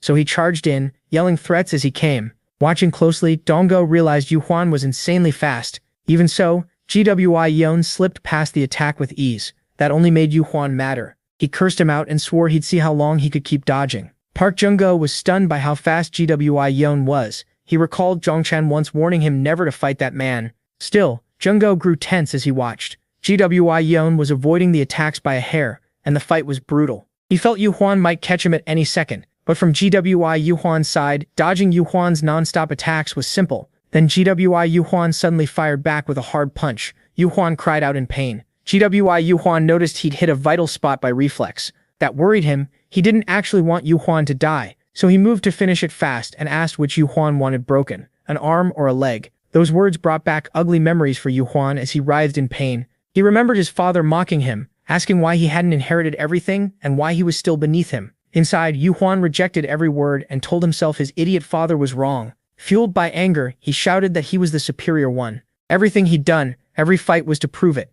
In his mind, he was the strongest predator, the one everyone feared. Then he came at GWI Yuan with savage force, furious that he was being looked down on. Bonggu saw Yuan get even faster. As he attacked, Yuan yelled that GWI Yuan couldn't treat him lightly. Then GWI Yuan snapped out a quick punch that landed clean on Bei Yuan. Yuan reeled, shocked, thinking it looked like teleporting. A second later, he recognized it as an advanced close-range technique from the Blackhead organization. It was called the gun. For the first time, Yuan felt like he was facing a giant beast. Now he was the prey. Shock spread across his face as GWI Yuan slammed another heavy hit into him, leaving Donggu and the others completely stunned. GWI Yuan didn't stop there. He followed with a fast, scattered 4-hit combo. Donggu could only stare. He couldn't believe someone as strong as Yuan got taken down that easily and that fast. Bonggu Yuan dropped to the ground, blood pouring from his head. GWI Yuan stood over him with a cold stare. Elsewhere, John Jung-soo Sukdong School's number 4 finally let out a breath. He was stuck in a nightmare after being caught by a madman, and now everything had turned chaotic.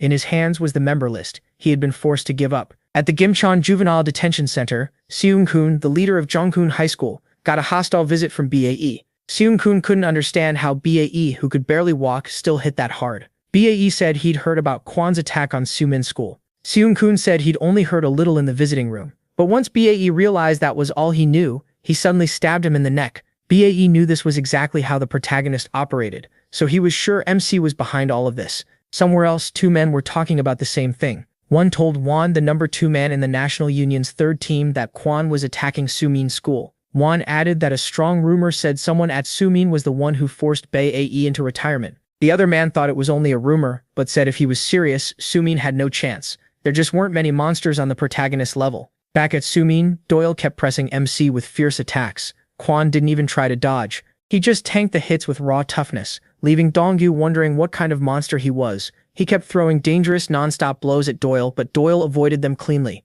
Doyle even grabbed a bench and used it as a weapon against the protagonist. Watching all this, Donggu was amazed that MC could take such brutal hits, and on top of that, his destructive power was insane. Donggu realized Quan was on a totally different level. Elsewhere, a National Union member told Wan what he knew about him. He said he didn't know much about BAE because that was another team's area, but he swore he'd seen the protagonist himself beat a bear to death. Back to the fight. Doyle was still taking Quan's blows. Chang-Su feared that even blocking punches from this monster could shatter Doyle's arm.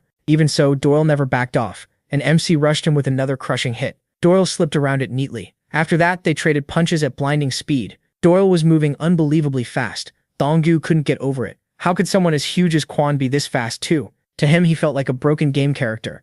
One said maybe the bear story was true, though. With monsters like the other men around, it didn't sound impossible. But the other guy corrected him. This was different. The protagonist was just a psychopath. Wei Wun started explaining the gap between BAE and Quan. BA was a fearless psycho, but MC was worse. A madman who goes berserk the moment he feels fear. Then Wei Wun told the story of him and the bear. He said the protagonist wasn't fighting to survive. To him, it was more like a game.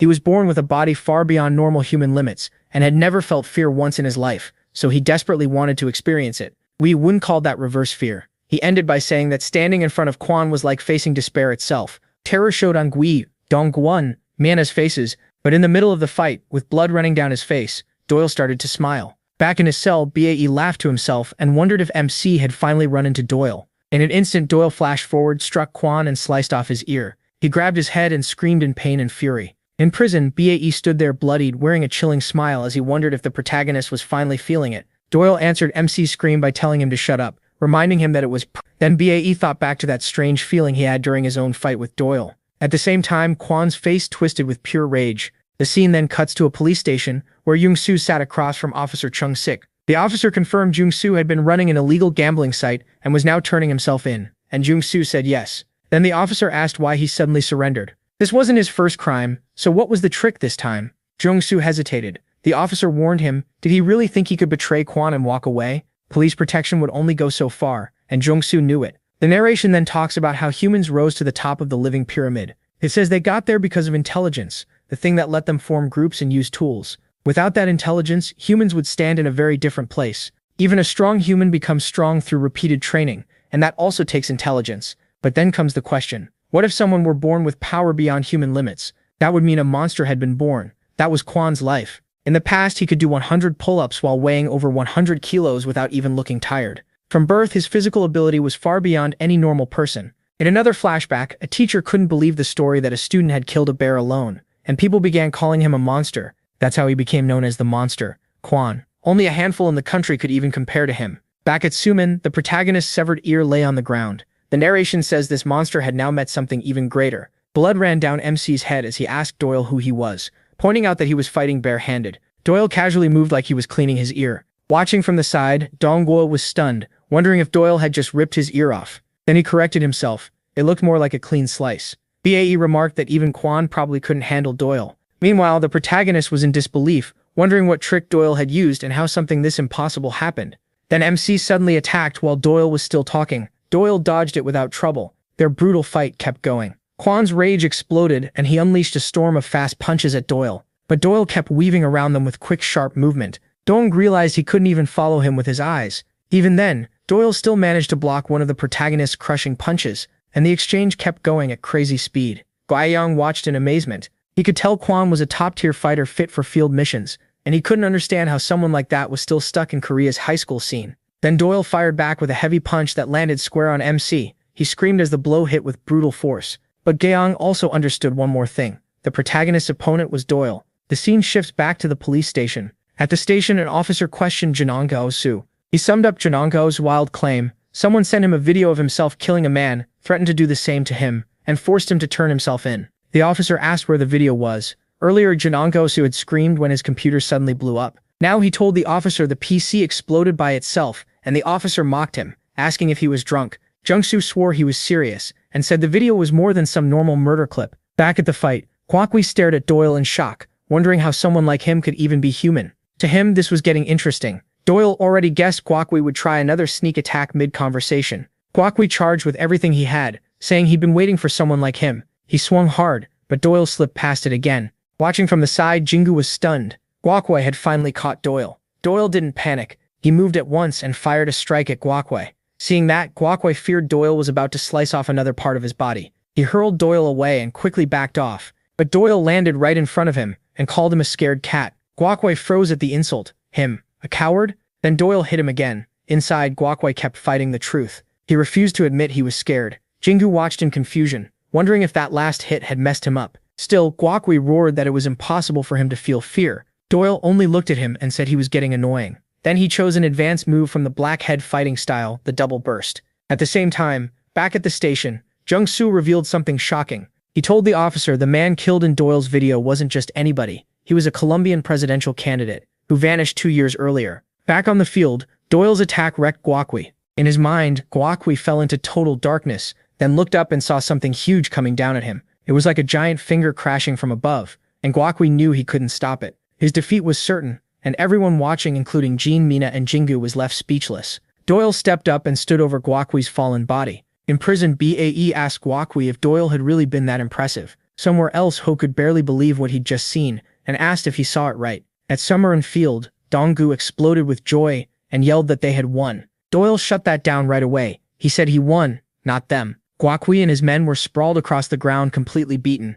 Kang Wook cursed under his breath, but admitted those little punks had actually pulled it off. The Suman students broke into celebration. They crowded around Doyle and lifted him onto their shoulders while Mina shouted for them to back off because he was hers. Away from all the cheering, Sang Chol, the student forced to carry the knife, sat alone in the rain. Doyle was up on Jingu's shoulders while everyone cheered, saying the second half of school life had started and now it was their turn. Sang Chol stayed by himself, crying quietly. Far away, Ho was still in shock, wondering if what he heard could possibly be real. Then on a bright summer day, the story spread everywhere. Suman High School, just an ordinary school, had beaten Sukdong High, one of Seoul's 3 worst troublemaker schools. It felt like a miracle. Headlines started popping up fast, announcing Sukdong's fall and claiming justice had won. Elsewhere, a member of the Raging Riders gang read the news and couldn't believe it. A second later, he burst into crazy laughter, thinking the whole thing was hilarious. Meanwhile, Ho talked it over with someone else, who confirmed the news was really about Suman High. Ho said their leader was Donggu. The man said Donggu must be something special if he beat the great Wang Guahui. He suggested making friends with him and Ho agreed.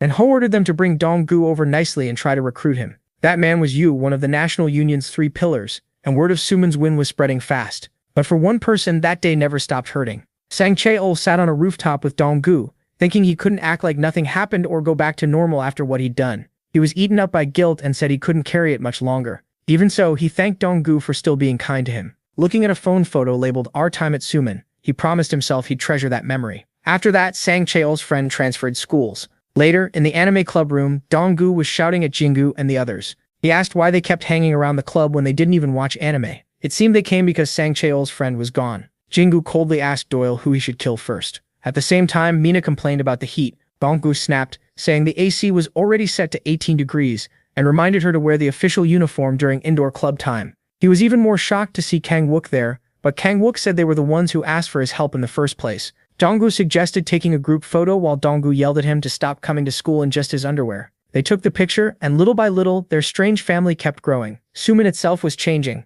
Some students thanked Donggu and said the school was way better now, but he humbly said he hadn't done anything. Doyle cut in and said that part was true, he'd done everything. Then he demanded 30,000 won from everyone for protection, and Donggu screamed at him to get lost. Things really were changing. The anime club started planning a summer trip to Japan to watch a movie. Sitting nearby, Doyle called the idea stupid. One student stared at him, wondering why he was picking a fight again. Doyle ignored that, and declared they were all going to Jeju Island for a month instead. The class protested, asking who gave him the right to decide. He coldly answered that he'd do whatever he wanted, which only made his logic sound even more absurd.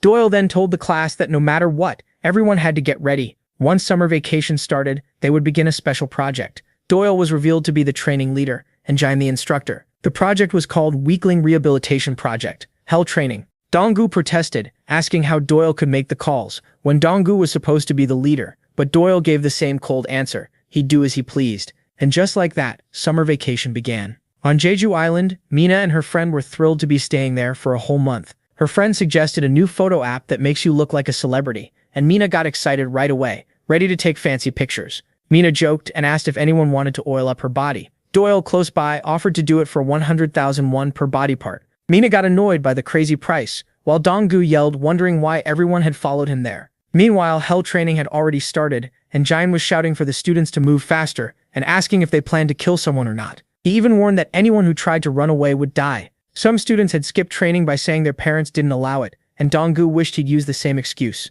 Jian kept putting Kang Wook through hell and mocked him for being painfully slow. Kang Wook complained that Jian had hit his solar plexus so hard he couldn't breathe, but Jian just told him to get up. Kang Wook screamed, asking why they'd ever need to kill someone. After a brutal month of training, everything was different. Jian still shouted the same question: were they going to kill someone or not? This time the students answered together, yelling, "Yes, we'll kill." Mina and her friend watched from the side. Her friend said it was scary how much people could change in 1 month, like they'd been fully brainwashed. Mina didn't care. She just wanted to know where Doyle was. Nearby, Donggu screamed and begged them to send him to North Korea instead. Mina watched in disgust, saying this kind of nonsense first thing in the morning made her want to scream. In Jeju's Yandong area, several gang members lay dead across an office floor, surrounded by blood. Inside, Doyle sat with the terrified gang boss. He ate raw fish, complained he wasn't good with it, and said he'd rather have pork. Still, he said he'd eat it since the boss had prepared it for him. The man despaired inside, knowing the food had been meant for himself before Doyle suddenly showed up. In the Yandong gang's office,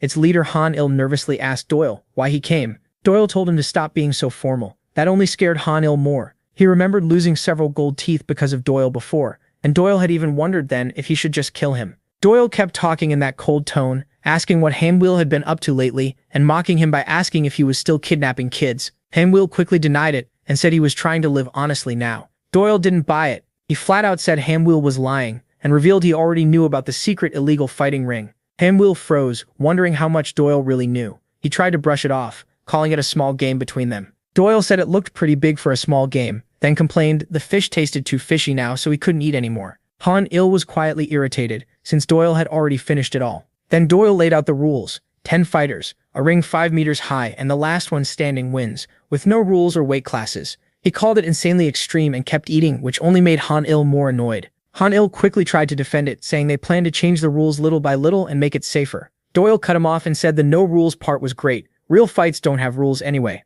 A quick flash showed the Suman students going through brutal training, shouting in unison, "Kill, kill." Right after that, Doyle told Han Il to put in 3 of his own fighters. He also ordered him to get their best 7 ready to face them. The narration then explained, Jeju Island's illegal ring, Death, 10. It only had 2 rules. First, 10 fighters enter and they keep fighting until 1 is left. Second, the ring is 5 meters high. If someone falls, the organizers take no blame and that fighter is out right away. Other than that, anything goes. Biting, hits to the back of the head, even scratching. In a place this savage, Kang Wook could only stare in despair and wonder why he was back here again. Suzy and her friend sat in the stands, shocked a place like this existed in South Korea. They were impressed by how huge it was, but annoyed their phones had been taken so they couldn't post on Instagram. Donggu stood in the ring, clearly nervous and tense. From the VIP room above, Han Il bragged a little about how fancy the place was. Doyle shot back with sarcasm, asking if all this came from kidnapping rich kids. Han Il nervously denied it and said investors paid for everything. Doyle reminded him to stop being so formal, then asked which fighters mattered, since he had told him to bring out the best. Han Il hesitated and said their champion had been in an accident, so he was at school for the time being. Still, Han Il assured Doyle they were fully prepared and wouldn't disappoint him. Doyle told him to keep going while casually taking Han Il's coffee and drinking it, which secretly bothered Han Il. He started the introductions with fighter number 1, Han Hyo Dai. In the stands, the girls said he was handsome, though Suzy thought he looked a little cheesy. Han Il explained that Hyo Dai was the current top fighter, a former Death 10 world champion, and from Busan. Doyle asked if Han Il had heard of the 12 nations. Han Il said only here and there, so Doyle noted they must be famous if even he knew them. Han Il gave a nervous laugh and said they were the future rulers of Korea's underworld. He added that when he was Doyle's age, he had wanted that title too. Doyle coldly said he understood, which made Han Il even more uneasy. Han Il went on, saying, Han Hyo Dae belonged to the 12 nations and was a high-level fighter under Ju Haiyong, the leader of Nampo Orium. He added that even pro fighters feared Ju Haiyong, and Han Hyo Dae being one of his close men proved how skilled he was. That made Doyle think back to the strange man he had met before, Ju Haiyong. Han Il moved to the next one, fighter number 3, Yu Hai Chael, a Jeju native. He revealed that Hai Chael's father led the Harabong gang. Han Il said he and the man were like brothers, so Han Chael was almost like a nephew to him. He added that the kid's basics were solid because he was raised in that world and groomed from birth. Last, he introduced fighter number 7, Cha In-beom, calling him a rising star after winning the rookie tournament. Han Il warned Doyle not to look down on him for being new, and Doyle replied that he never had, which quietly irritated Han Il again. Han Il added that In-beom used to be with the Japanese Yakuza Kita Nagumi, and his skills made him someone worth watching. Doyle thought to himself that Kita Nagumi was where that woman was. In the stands, Suzy felt like she had seen fighter number 7 somewhere before. Han-il finished by saying the other fighters numbers 2, 4, 5, and 6 were ranked members of his group, so there was nothing to worry about. They were Kim Jong-ho rank 4, An Jung-gul rank 41, Jung Man-soo rank 9, and Bae Ji-hyuk rank 7. After listing them all, Han-il nervously asked who Doyle had brought. He practically begged that they not be from the Blackhead organization's special team, because he didn't want people dying here. Doyle calmly took a sip and said it wasn't anything like that. They were just his friends from the anime club.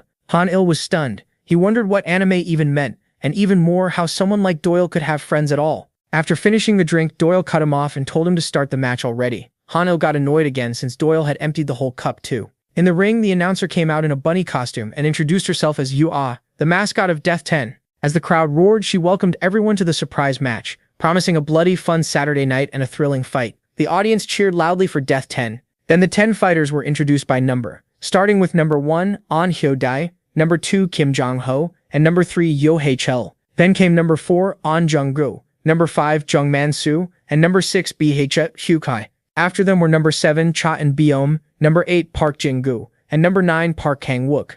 Jung-gu was number 10. Then Yo-ah announced the start of the match. Meanwhile, at Jeju International Airport, a woman made her way through the terminal. One of her subordinates informed her that the traitor was already here. She remarked that it had been a long time since she last came to South Korea. That woman was Sol Min-ju, head of operations for Katanagumi. Back in the ring, the tension was thick. Yu-ah announced that this special match was packed with ranked fighters. Then fighter number 2 made the first move. The announcer called him Kim Jong-ho, currently rank 4, winner of the first Death 10, and a veteran with great skill. Jong-ho thought the lineup felt strange today. Top fighters mixed with total unknowns. With his experience, he figured hit and run was the smartest plan here. Since numbers 1 and 3 wouldn't go down easily, he chose to take out the rookies first. Park Jin-gai shouted, asking if he was the target, then said he'd gladly take the challenge. The crowd got louder, excited for the clash. Jong-ho decided to drop the big muscle head first. Easy money, easy cheers, and less damage before the next fight. The two charged at each other while the announcer hyped up the moment. Cha In-ho planned to grab an easy win, then retire at the right time. He rushed at Park Jin-guf, but Han Hyo-dae suddenly jumped in and fired a kick at his face. Jong-ho barely got his hand up in time and blocked it. He was stunned and wondered why Ha-byok was attacking now, since he had never started first in any match before. Jong-ho dodged another strike from Ha-byok, and the announcer kept reacting to this sudden aggression from Ha-byok, who usually stayed still early on to save energy. Jong-ho demanded to know if Ha-byok wanted a fight, and the other guy shot back, asking if he really thought he could handle him. Ha-byok mocked him and said not to waste his strength if he was smart, he should just jump out of the ring. With a grin, he added that the height wouldn't matter if he landed well. That sent Jong-ho into a rage. He yelled for Ha-byok to jump instead, and attacked. But Ha-byok slipped past him, landed a heavy punch, and seized him by the neck. The announcer shouted that fighter number 1, An Hyo-dae, was driving his opponent toward the edge. Jong-ho tried to fight back, but Ha-byok overpowered him and hammered his face with punches, then kicked him out of the ring. Jong-ho plunged from the full height, and Suzy screamed in horror. The announcer declared he had been eliminated in a single move, then shouted in shock that rank 4 Kim Jong-ho was out at the hands of An Ha-byok. The crowd exploded in cheers, chanting An Ha-byok's name. Up in the VIP room, Han-il laughed while watching the fight. Doyle said he couldn't believe Han-il had built a place like this. Han-il defended himself, saying the fighters came for money and no one was forced. He explained that the top 5 got prize money, while the losers in 7th through 10th place sank deeper into debt. He added that keeping the ring running was expensive, so the rules had to stay harsh. Back in the ring, Han-il described the whole place as ruthless. Yeon Young-ho walked up to Park Jin-go and casually greeted him, saying it had been a while. At the same time, Yo-ho-chul was cruelly toying with young Man-soo, who kept screaming in pain. Yo-ho-chul mocked him for talking too much, and reminded him he had warned him to stay quiet. Then he sneered, asked if Man-soo wanted his jaw broken, and kept kicking him until Man-soo begged him to stop and took back what he said. Ha-byok ignored the begging and kept stomping him. The announcer yelled that fighter number 3 Yo Ha-byok was completely wrecking fighter number 5 Jung Man-soo. In the crowd, Ha-byok's father Yo Hanga, the Harubang gang boss of Jeju, cheered him on. As the beating went on, the announcer called fighter number 5 eliminated. Young Man-soo was taken out by Yo-hae-chul. The whole crowd started chanting Yo-hae-chul's name. Kwon, who was also in the match, looked sickened, wondering how anyone could cheer while a man was dying. Then he caught Ha-byok staring at him and felt right away that this guy was a total psycho. Watching him break another fighter's arm like it was nothing only proved it. A second later, Ha-byok turned toward him with a creepy smile like he had just picked his next victim. Hae-chul walked up and mocked MC for looking weak. Panicked, MC begged him to stay back. Elsewhere in the ring, An Jung-gu grabbed Bae's Gi-hal, and Gi-hal shouted for him to let go.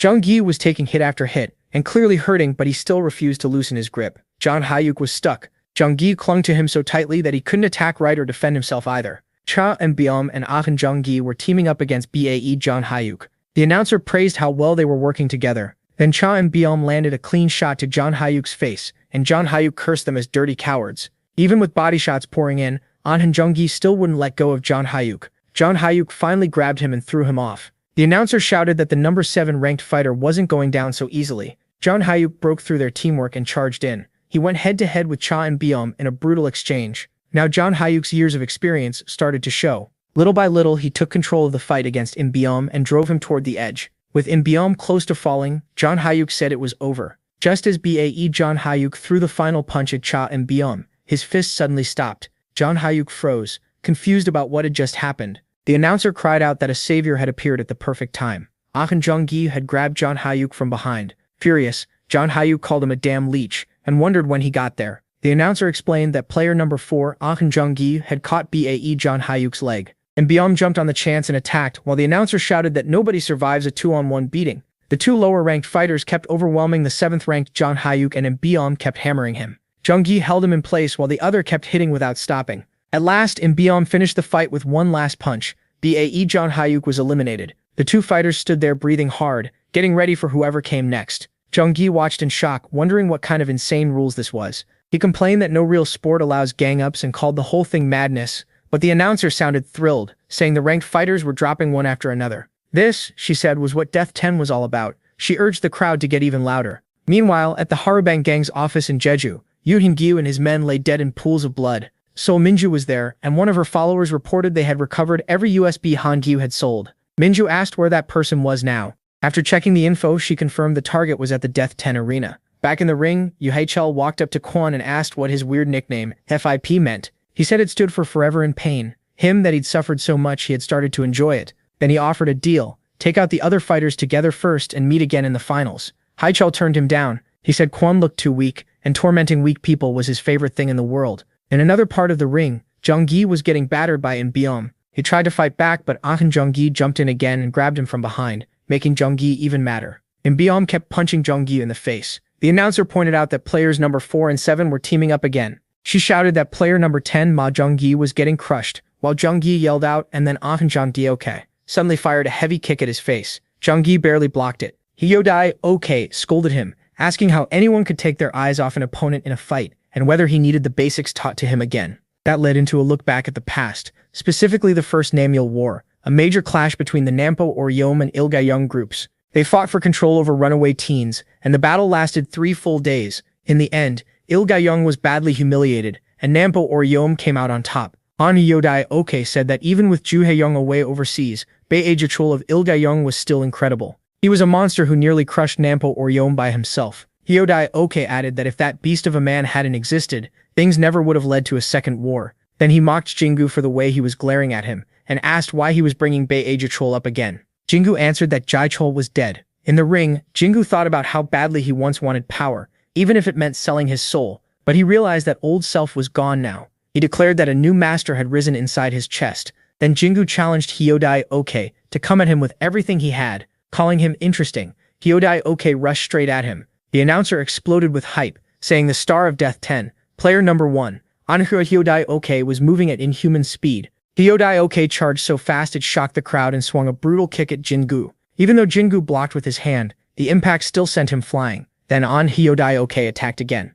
He was unbelievably fast and unleashed a flurry of kicks at Jingu, ending with a strong high kick that struck Jingu's face. The announcer was stunned that player number 8 stayed standing and even fired back with a heavy punch. But Hyodai slipped past it easily and stared at him in surprise. From the VIP room, Gion watched closely. As he studied the fight, Gion realized An Hyodai was on a level close to that man. These weren't the skills of some ordinary thug. Even if his style wasn't perfect, his flashy attack pattern reminded Gion of the Russian Phoenix's close-range fighting. After a fierce exchange, Hyodai landed a clean hit. Jingu still didn't back down and tried to strike again, but Hyodai dodged it with ease. He mocked him, saying Jingu had gotten a lot stronger, and wondered how he had even survived that hit. Jingu had to admit just how strong his opponent was. Hyodai decided to push things further with a stronger move, announcing a backface kick that made Gaiyon remember the past. Jingu standing behind him, asking to become stronger. That was all Jingu had ever wanted. Gaeyeon remembered how Jingu spent years training his body, but lately he felt stuck.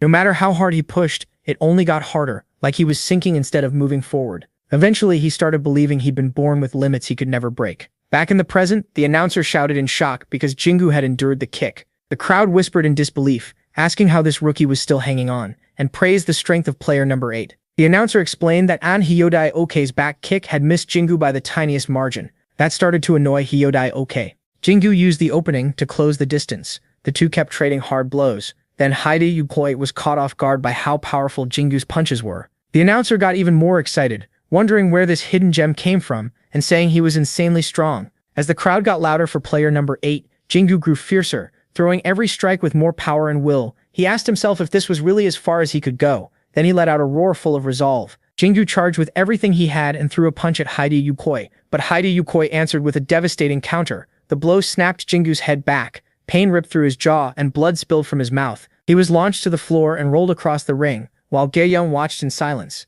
The announcer declared that Jingu still couldn't break through the solid wall called An Hyodai-uke as he lay on the ring bleeding. In despair, Jingu wondered if this was all he could do. Old memories flooded back. Jingu had been born tiny, just 43 centimeters long and weighing 1.4 kilograms. Since childhood, he had always lagged behind other kids, and at school, where only the strong survive, being smaller and weaker made him an easy target for bullies. So for 14 years, Jingu lived as prey. Then a small hope appeared when Jingu started working out. His body changed crazy fast. He got taller and much stronger, and his classmates barely knew it was him. As people started seeing him differently, he got even more hooked on training. People warned him he was skipping too much school and might not get into any high school. But the more he chased strength, the closer he got to Ilgyeong High School. Even with all that effort, one hard truth stayed in front of him. Some abilities are set from birth. No matter how hard he trained, he kept feeling trapped by the weak body he was born with at 43 centimeters and 1.4 kilograms. From the day he was born, that weakness stayed with him, and no matter how people tempted him with booze or women, he only cared about training. Even knowing talent matters, he never stopped pushing himself. Jingu knew he was only a side character in life, and he knew exactly where his limits were. In the present, Jingu shocked everyone by standing back up, fists tight and ready to keep fighting. An Hyodai-uke looked down on him and told him to stay on the mat, saying getting up wouldn't change a thing. Before Jingu could recover, Hyodai-uke charged him again, and the brutal exchange started right back up. Hyodai-uke even wore a confident grin. The announcer pointed out that Jingu had already taken too much damage, and now he couldn't match Hyodai-uke's speed anymore. Watching from afar, GWI recalled the moment Jingu said he'd realized something. Back then, Jingu admitted to his master GWI that everyone has limits. Meanwhile, in the ring, punch after punch and kick after kick kept landing on Jingu, and he couldn't. He said he understood that truth, but accepting it was the hard part. In this war of the world's strongest fighters, his dream had always been to become the champion, Hercules. He knew that dream was way beyond him right now, but he believed real fights could teach things a gym never could. So if he followed Doyle and gave it everything, maybe he could still get stronger. When GWI didn't answer, Jingu figured this might just be all someone like him could do. Back in the present, An Hyodai-uke drove a brutal kick into Jingu's stomach. The announcer wondered if Jingu had finally gone down, but Jingu stayed on his feet, gasping for air and refusing to quit. Then he roared. Hyodai-uke stared in disbelief that Jingu still had this much fight left. Jingu stood there, pulling power from his will, thinking about his past and all his weakness. Even if winning was impossible, he chose to keep fighting. The announcer was stunned as Jingu got up and charged again. Hyodai-uke yelled, calling him a damn lunatic. They slammed kicks into each other, their ankles crashing hard. Pain shot through Hyodai-uke, and he realized Jingu was targeting that on purpose. Then the story jumped back to the past, where GWI asked Jingu what he had just said. Jingu panicked, wondering how much GWI had heard, then noticed the wireless earbud in his hand. That's when he realized he'd been saying all his thoughts out loud. He was completely embarrassed and tried to play it off by saying it was really hot out. Then he suggested they grab a protein shake and started to leave. GWI stopped him and said he was doing well. He meant the results of Jingu's training. It wasn't perfect, but he was clearly getting better. In the present, the fight was still going hard. Hyodai-uke shouted in anger that this bastard had done it again, as he and Park Jingu smashed fists in another violent clash. The scene flashed back to 3 days before the match, when GWI was giving Jingu advice. Doyle said it wasn't the best plan because it wears down and damages the body, but if Jingu faced someone highly skilled, he should read their pattern, protect his vital spots, and overpower them with raw force. GWI added that most people couldn't pull that off, but Jingu could. Back in the present, Jingu put that plan to work, yelling as he took a storm of hits. Hyodai-uke stared in shock, wondering what kind of monster just kept eating every attack. Even through the pain, Jingu pushed forward and threw another strike. but Hyodai Oke slipped past it. The announcer said Park Jingu was taking on Hyodai Oke's attacks like a shield, caring only about landing his own. The two entered a savage trade of punches, hammering each other again and again. Neither man cared about dodging or pain anymore. They just kept throwing at the same time. The announcer called it the most violent match they had ever seen. Every hit rang through the ring. GWI admired how Jingu had built this body little by little, with endless effort and every drop of sweat. This was the body he made for himself. Then, in one huge moment, Jingu smashed a headbutt into GWI and stunned everyone, including Mina and her friend. As GWI dropped to the ground, the arena exploded with cheers. The announcer shouted that something unbelievable had happened. Park Jingu had brought down the mighty An Hyodai Oke. Gai Yen gave a small smile, like he knew from the start. Jingu could win because of all the work he had put in. Jingu stood there and let out a loud cry of victory while Gai Yen called him a true gem. Elsewhere in the ring, Ma Donggu was still in trouble, getting teamed up on by players 7 and 4. The announcer then said rookie Park Jin-guak used up everything he had after knocking player number 1, on Hyodai Oke, out of the match. Jin-guak could feel all the strength leave his body, and he collapsed to the floor. Guai-Zhen realized the kick Jin-guak took earlier was why he was staggering like this now. After Park Jin-guak went down, Guai-Zhen could tell even from a distance that he had a mild concussion. The announcer said Jin-guak had suddenly collapsed and couldn't get back up, throwing the rookie trio into real danger. Then attention shifted to Park Kang-wook as player number 3. Guai-Zhen Hebs landed a heavy punch. Guai-Zhen Hebs mocked him, asking if that hurt. Kang-wook, in terrible pain, begged him to wait a second, but Hai-chol ignored him and punched him again. From the crowd, Hai-chol's father, Yu Han-guai, leader of the Haryuban gang in Jeju, cheered him on. Then one of his men came up to him, and Han-guai snapped because he had ordered no interruptions during his son's match. But the man said it was urgent and reported that the Kitano Group's 2nd Division leader, Yuki Anna, the Snow Woman, had come to Korea. Han-guai was stunned. Things got worse when he heard she had already hit their Songwaipo office, taken the USB they had, and was now heading to the Death 10 arena. Han-guai exploded in rage and struck his man, furious that some lowlife dared mess with them. He ordered everyone mobilized, especially Il-chul, and told them to bring that woman to him. Somewhere else in the middle of a bloody scene, Nam Il-chul, the Harabang gang's operations commander, got the call from headquarters. Back in the ring, after taking a beating, Park Jin-guak declared his surrender. Yu Hee-chol looked surprised, but Jin-guak repeated it. Even the announcer sounded shocked, while the crowd booed and Solmina, embarrassed, called him a loser. From the VIP room, Doyle calmly reminded everyone that Death 10 has no surrender rule. In the ring, Yu Hee-chol answered with a vicious kick that sent Jin-guak to the ground. With a mocking smile, he said that was right, there's no surrender here. Ordo-chul kept tormenting Park Kang-wook, coldly telling him that in this place, you either get dragged out half-crippled or fall out of the ring. He walked up and mocked him, asking what he thought he could do, then stomped hard on his foot while Kang-wook screamed in pain. Ordo-chul said he wasn't letting him off that easy because this was too fun. After that, he crushed Kang-wook's ankle again under his foot, making him shriek in agony. Ordo-chul said Kang-wook was the perfect kind of person to torture. Meanwhile, in a hidden arena hallway, Sol Minju moved forward with her men, stepping over knocked-out guards. She mocked how fancy the underground place was and wondered where these punks got the money for it. One of her men said they thought that crazy bastard who killed Okita was behind the money, and that funds from Okita's group had ended up here, though the true source was still unclear. Minju said they had to find out, since that money was theirs to begin with, then grumbled about how many designer bags it could have bought. Her followers said he'd remember that. As they kept moving, Nam Il-chul and his men blocked the path. Il-chul asked her straight up if she was the Snow Woman. Sol Minju laughed at that, asking if his boss wanted her phone number. Back in the ring, Yu Hai-chul said that was for him to decide, then cracked Park Kang-wook across the jaw and sent him flying. From the VIP room, Ganyon watched and realized that bastard was enjoying the torture, using just enough force to keep his opponent awake without knocking him out,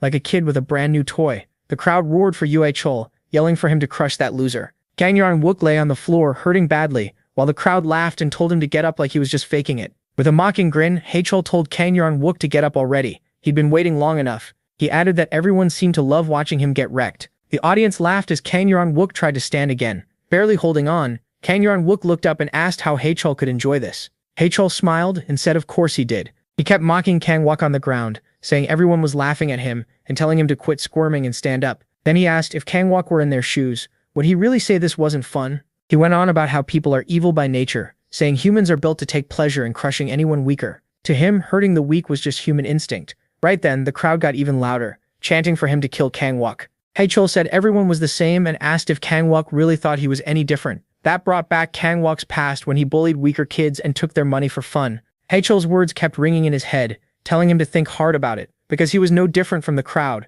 In the corridor, Nam Il-chul stood there stunned. Yuki Anna had wiped out 30 of his best men in seconds, so fast he couldn't even follow it. Now he knew the white snow ghost was real. One of Yuki Anna's followers asked what to do with Il Chol, saying he looked pretty strong. Il Chol was already realizing how huge the gap was between the Harubang gang and Japan's top gang. Yuki Anna said she was in a good mood after returning home for the first time in a while, so she might let him live. Then she asked him straight out if he wanted to survive. When Il Chol said nothing, she asked again if he wanted to live. That set Il Chol off, and he snapped at her for talking down to him. He demanded to know if she expected him to beg. Calmly, she said, taking one finger would be enough. Furious, Il Chol rushed her, shouting and asking who she thought she was, but in an instant she slipped past his attack, leaving even her own followers shocked. A moment later, his throat was cut. As he choked and bled, she asked if losing a finger wouldn't have been better than dying. Then she turned away, saying she really didn't get him. Blood poured from Il Chol's neck until he finally collapsed dead. Then Sol Minju answered his earlier insult by telling him she was Korean. Back in the ring, Kang Wook coughed through the pain, while Hae Chol's words kept echoing. He was no different from them. As the crowd mocked how well he could take a beating, Kang Wook panted and remembered his old life as a bully, how people never get tired of watching trash like that get crushed. Slowly he pushed himself back up and admitted Hae Chol was right. He had done the same things. They were alike. The announcer cried out in surprise that player number 9, Park Kang-wook, was up again, then mocked him by asking what joke he'd put on next. The crowd kept heckling, telling him to kneel and beg if he wanted mercy. But Kang-wook was stuck in his own head, wondering why he'd done all this while thinking he was being a hero. Hae Chol cut in, asking what he was mumbling about, and if that last hit had messed up his head. Still, Kang-wook kept talking to himself, remembering someone once told him that guys like him were the real idiots. Back then, he thought that was stupid. Of course the predators were the cool ones. He brushed it off as the whining of weak prey that had nowhere left to run. But now he was finally starting to get it, who the real fool was. For the first time, Park Kang-wook raised a real fighting stance with true resolve. Even with the crowd still calling him trash and telling him to die or jump, shame hit him hard. He stared at Hae Chol's vile face and couldn't believe he'd once worn that same ugly mask.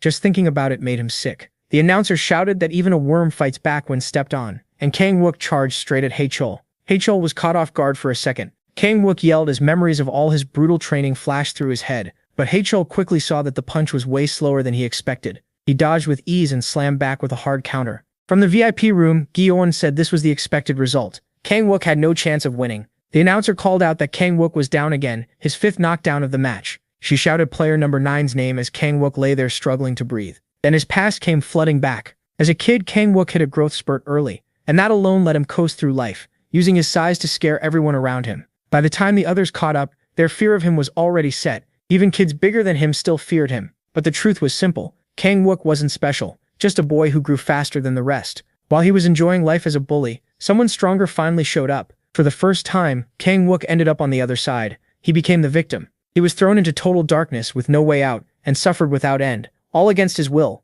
Only when a clueless person is forced into someone else's place do they understand how deep that misery goes, the terror and pain of living in that darkness, and the truth that he was the one who had shoved others into that hell. He remembered screaming at the person bullying him, begging to be let go, asking why he had to be the one suffering like this. That was when he finally understood how rotten he'd been. Back in the ring, Hae Chol mocked him, asking if he could still stand, calling him a fun little toy. The announcer noticed how completely Kang-wook had changed since he tried to surrender. His eyes were sharp now. This time, Kang-wook attacked first and threw a rush of punches. Hae Chol laughed at how slow they were before driving another heavy shot into his body. More memories hit Kang-wook, this time from training on Jeju Island, where the coach told them they had to finish no matter what. One day, Kang-wook apologized to Dong-gu for making them do extra training again. But Dong-gu brushed it off and said, with sarcasm, that Kang-wook had plenty more to apologize for anyway. Back in the present, Kang-wook clenched his teeth as the crowd talked about how tough rookies can be. The announcer was shocked that player number 9 Park Kang-wook endured such a brutal body shot from Hae Chol.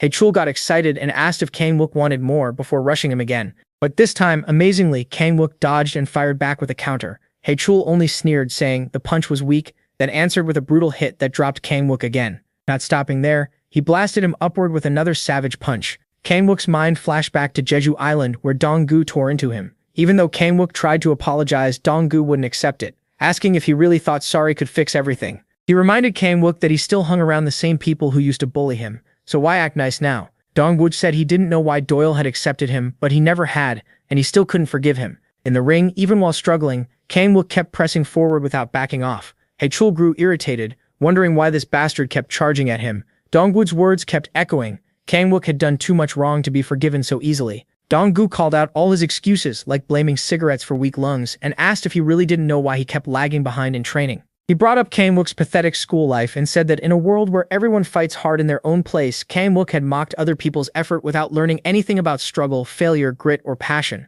He'd only wasted his life, wasted his time, and chased nothing but quick pleasure. Donggu told him this was the road he chose, and this was the life that came with it. Driven by those words, Kang-wook kept advancing through Hae-chul's heavy blows, leaving even the announcer stunned. He let out a roar and rushed in with a hard kick. Hae-chul blocked it, but this time he felt the power behind it. The crowd and the announcer were left stunned as Kang-wook forced the clearly stronger Hae-chul back into a corner of the ring. Hae-chul snapped, shouting and asking if Kang-wook wanted to die. Hae-chul raged, demanding to know how a toy like Kang-wook dared look him in the eye. Then he sneered that getting cornered didn't mean a thing. Those weak, slow punches were never going to beat him. The announcer yelled that Kwon was charging in again, but this time he was moving much faster. He finally landed a clean hit. Still, Hae-chul mocked him, calling him an idiot and asking what he thought that would do. Then he fired back with a brutal kick that sent Kwon flying. That impact pulled the protagonist back to Donggu's lecture on the beach in Jeokwai. Back then, Donggu told him to start living right from now on. While Doyle, Mina, and GWI Yeon watched from afar, he kept scolding him, telling him to stop hiding behind weak excuses like ruined lungs from smoking.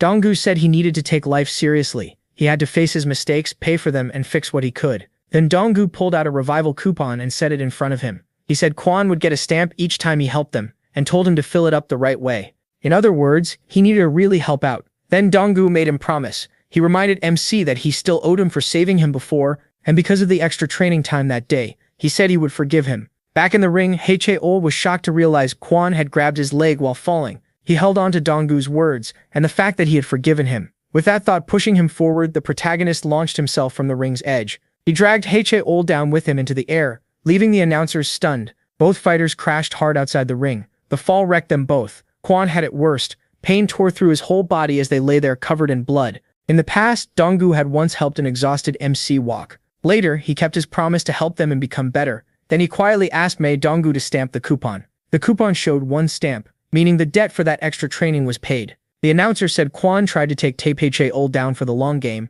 but ended up falling with him. Hae-chul looked badly hurt. The protagonist, though, was still awake. From the crowd, Honggu snapped and cursed MC out. He ordered his men to bring him to Mo right away. But one of them cut in, nervous, saying something even more urgent had happened. The squad sent to kill Yuki Anna had been wiped out completely. Honggu froze at the news, then angrily told them to call the Jeju Union. In the ring, the announcer said that with Jeju still recovering, only 3 fighters were left in the match. Donggu was still getting hammered, but he finally slipped away from Honggu. In that key moment, he seemed to figure something out. He started dodging player number 7, Chal and Banam's attacks and focused only on player number 4, Honggu, escaping the trap between both of them. Honggu dropped in pain from all the damage he had taken in both fights, but Donggu still wasn't safe. Chal and Banam came right back at him. Donggu dodged the first kick and blocked the next one. He could feel just how overwhelming his opponent's strength was, and even with all his training, barely held on. The announcer said Chal and Banam was completely overpowering the worn-out Donggu with terrifying attacks. He wondered if exhausted Donggu had any answer at all for this assault. At the same time, Baishim was thinking about how fast Donggu was. Elsewhere in the arena halls, Sol Minju walked with her assistant and complained that the place was such a maze. No wonder the police couldn't catch them. She asked if he was really sure there was an elevator to the lower floors. She also doubted every visitor came through there and guessed there had to be another entrance. Her assistant admitted he didn't know this was his first time there too.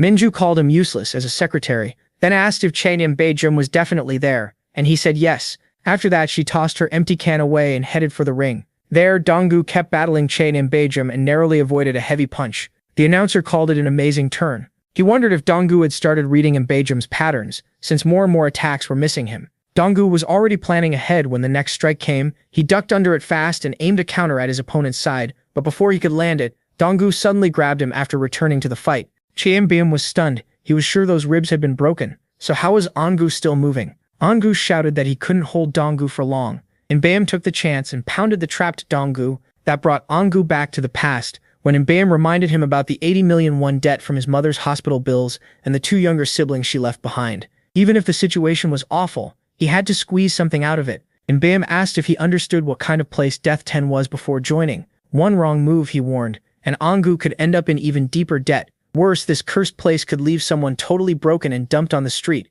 and to the people running it, that would be just another workday. Back in the ring, the announcer shouted that it was another 2-on-1, with Donggu trapped all over again. Donggu yelled for them to let go. while hitting Ongu. Ongu coughed up blood, his body already wrecked from all the damage he'd taken. Then he cried out and shoved Donggu hard toward the outside of the ring. The announcer noted that the more Donggu fought back, the tighter Ongu held him. Even so, Donggu refused to quit and kept striking Ongu's back. Ongu kept driving him toward the edge of the ring. Donggu stopped at the edge, but his fists never did. Ongu yelled at Mbayam to finish it fast, and Mbayam rushed in. Another memory surfaced. Mbayam had once asked Ongu to team up with him. He reminded him that Death 10's prize was 1.5 billion won, more than enough to clear his debts and send his siblings to school. In that memory, Mbayam kept pushing the alliance, saying their odds would be better together, and promising to help him take first place. When Ongu asked why he picked him, Mbayam said he still had a lot of money from earlier fights, that his mother had been a kind woman, and now it was time to repay that kindness.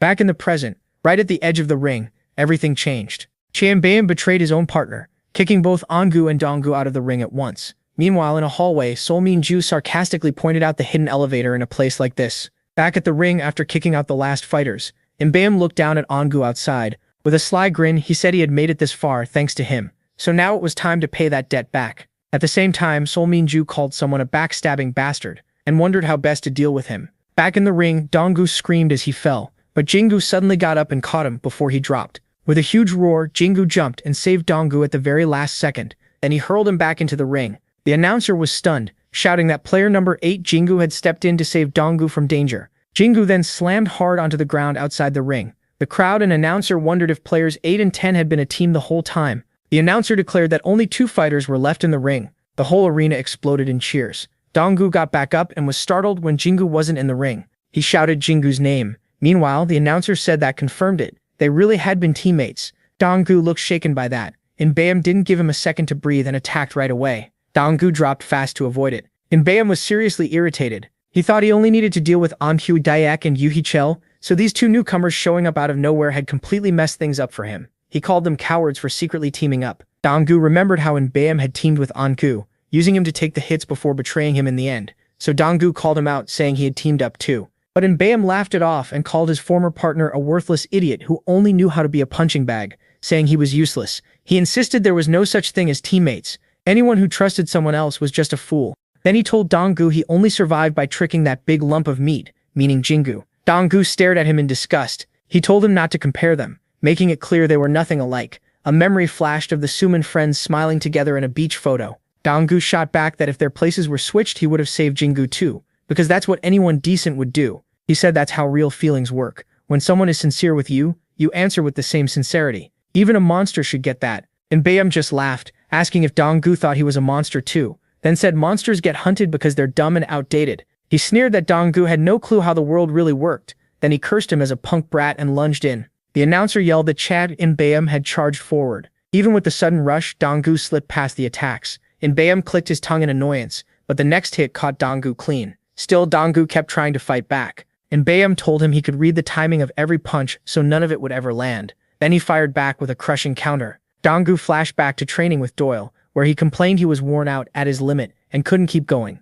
Doyle, chewing a donut, coldly told him to get up. He wasn't going to die. Donggu snapped that all his effort wasn't helping at all. Doyle barely cared and stayed focused on his phone. Back in the present, Donggu refused to quit and kept attacking. Mbayam mocked him for being too slow and laughed at the idea that anyone would get hit by that. The announcer confirmed Donggu still hadn't landed a clean shot. Standing over him, Mbayam thought about Park Jingu and decided that even badly hurt Jingu was still a bigger threat than Donggu. He ridiculed Jingu for making such a stupid choice to save him, then hammered Donggu with more punches and a kick, still mocking that so-called heroic move. Another memory hit Donggu. His brutal training on the beach. He begged for just 5 minutes to rest, saying he was training extra while everyone else slept and he wasn't some machine. Donggu answered flatly that there was no time to rest. As the pressure kept coming, Donggu yelled that Doyle was cruel and asked how he could sit there eating while he was starving and suffering.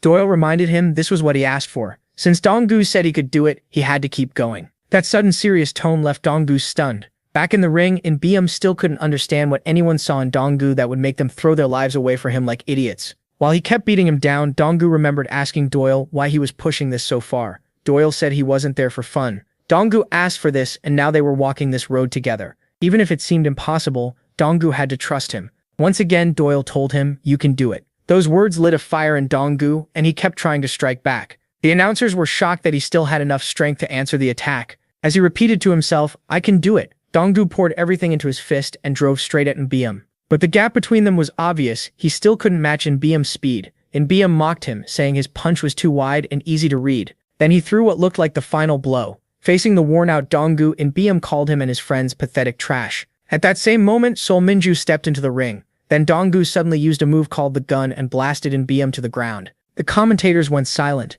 and Sol Minju stared in shock. One last memory flashed by Doyle, telling Donggu to trust him now that they had chosen this path together. Nbium was stunned and had no idea what had just hit him. Donggu held on to Doyle's words, "Trust your teammate." Then Ma Donggu unleashed a storm of punches, leaving the crowd in shock. Another quick flashback came. Doyle's voice saying the only way to survive was to trust your teammate. From the stands, Sol Minju wondered if that technique came from the Blackhead organization. Using up the last of his strength, Donggu slammed Nbium down onto the ring floor and looked toward the VIP room where Doyle was watching. He also remembered being much younger, when Doyle used to carry him on his back. From afar, Doyle watched him without looking away. Then the arena exploded with cheers. Donggu's team had won the bloody match through the effort of both the fighters and the coaches. The announcer declared the Death 10 Stadium event over as the crowd chanted Ma Donggu's name. He had won the match and received the champion's medal. Sol Minju couldn't believe it, wondering how this loser could actually win. Sol Minju was just as confused. How could someone who looked this pathetic use a blackhead technique?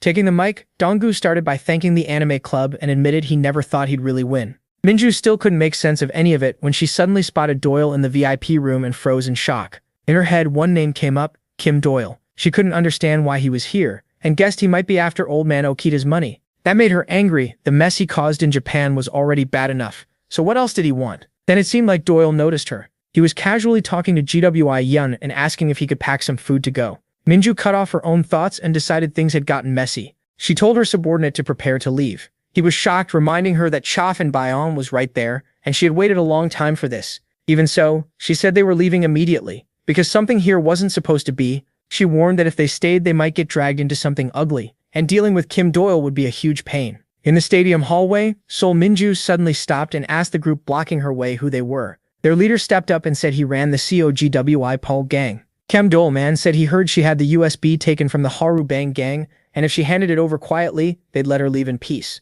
Minju let out a sigh and said bullies these days were seriously pathetic. Then she asked if that drive really held the source of Okita's money. The gang leaders tensed up like she had caught them on the spot. Minju decided she could check the truth later, because she didn't want to waste any more time there. She told them to come at her all at once. 3 days later, at the hospital, Park Kang-wook tried to get Dongwu to stamp his coupon again, but Dongwu refused. The three who fought in the tournament were recovering together. Meanwhile, Park Jinjal was happily lifting weights through his injuries, while Donggai yelled at him to put some clothes on. Then they brought up the prize money. Donggai and Kang-wook demanded to know where it went, and Doyle calmly said he spent it on a noble cause, so they should let it go. Kang-wook exploded and asked if he wanted to fight, but Doyle coolly asked, with knives? That made Kang-wook instantly fold and say he was only joking. Later, it turned out every bit of the prize money had gone to Doyle's luxury hotel suite, which cost 5 million won a night during the whole hell training period. Donggu complained to GWI Yeon, calling Doyle a bully for taking all the money, but GWI Yeon defended him, saying maybe it really was for a noble cause.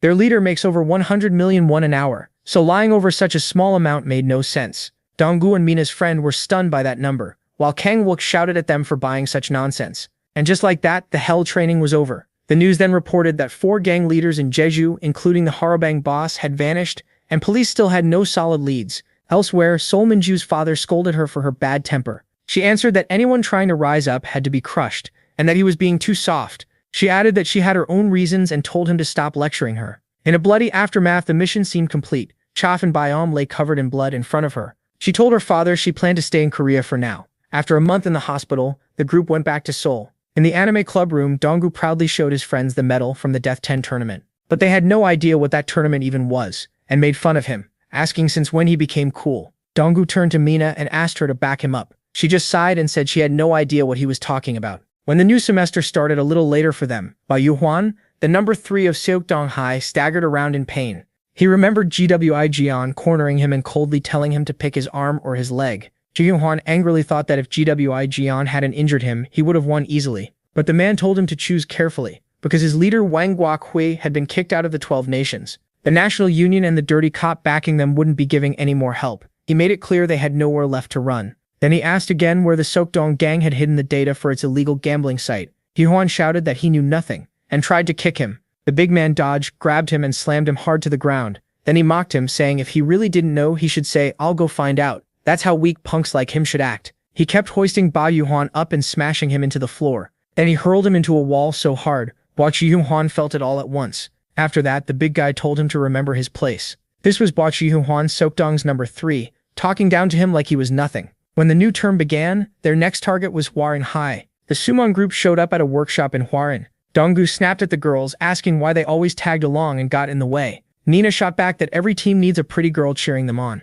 Ba Yuhuan noticed them and wondered who they were. He sneered, asking if that sneaky bastard had called backup, then dismissed GWI Jian's group as nobodies. Out of nowhere, GWI Jian appeared behind Ba Yuhuan. He moved so fast it almost looked like teleporting. Before Ba Yuhuan's men could react, GWI Jian struck. He used the scattershot technique and dropped every student in an instant. That was how Saminhai's anime club started its war to wipe out Hwarin. Seoul had 3 big troublemaker schools, Iljiang, Sokdong, and Hwarin. And if you asked which one was the worst, almost everyone would say Hwarin. One reason was the custom drugs they made. Those drugs ruined countless lives, making Hwarin the lowest of the low. But what really made Hwarin terrifying was its huge size and massive money. On top of that, 2 members of the 12 nations were with them. 4 years earlier, all the major gangs in Seoul got pulled into a war called the Rebellion. 2 of the 12 nations clashed head-on, and both sides took huge losses. Still, nobody thought it would be over in only 2 weeks. That happened because of one boy, Ju Sang,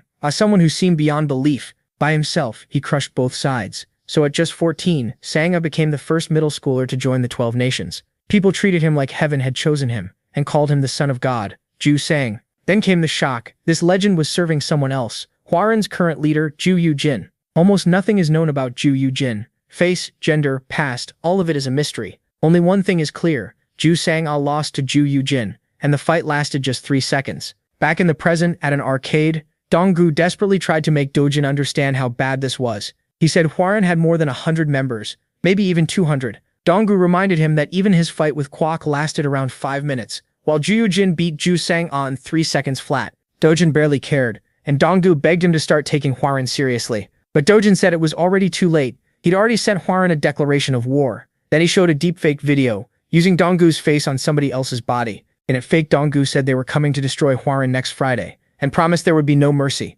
Donggu stared at him in shock, and asked if he really sent that, and the story shifted to Hwarin. The video kept playing, laying out the surrender terms. Ju Yujin had to kneel before them, and Hwarin had to hand over every bit of proof tied to making and selling illegal drugs. The warning ended with one last message. If they had any brains or conscience left, they'd choose wisely. At Hwarin headquarters, Min-so, the school's number 3, watched the video while eating. With a sarcastic laugh, he said that little runt who beat Bhe Chul and Kwok a week ago was now declaring full war on them. Min-so was hearing all this from Ba Yuhuan. Earlier, after beating him, Dojin told Ba Yuhuan he would now serve as their eyes and ears, a spy. The device he gave him could send live video and sound straight to him. It was also a bomb he could set off whenever he wanted. If Ba Yuhuan tried anything smart, Dojin said he'd blow his head off. Min-so asked if the people from that video were also the ones who wrecked his face, and the look he gave him was enough to make the threat clear. Ba Yuhuan dropped to his knees and begged forgiveness. Min-so told him to get up. Sorry meant nothing. If you messed up, you got punished. And for Ba Yuhuan, that meant losing an eye.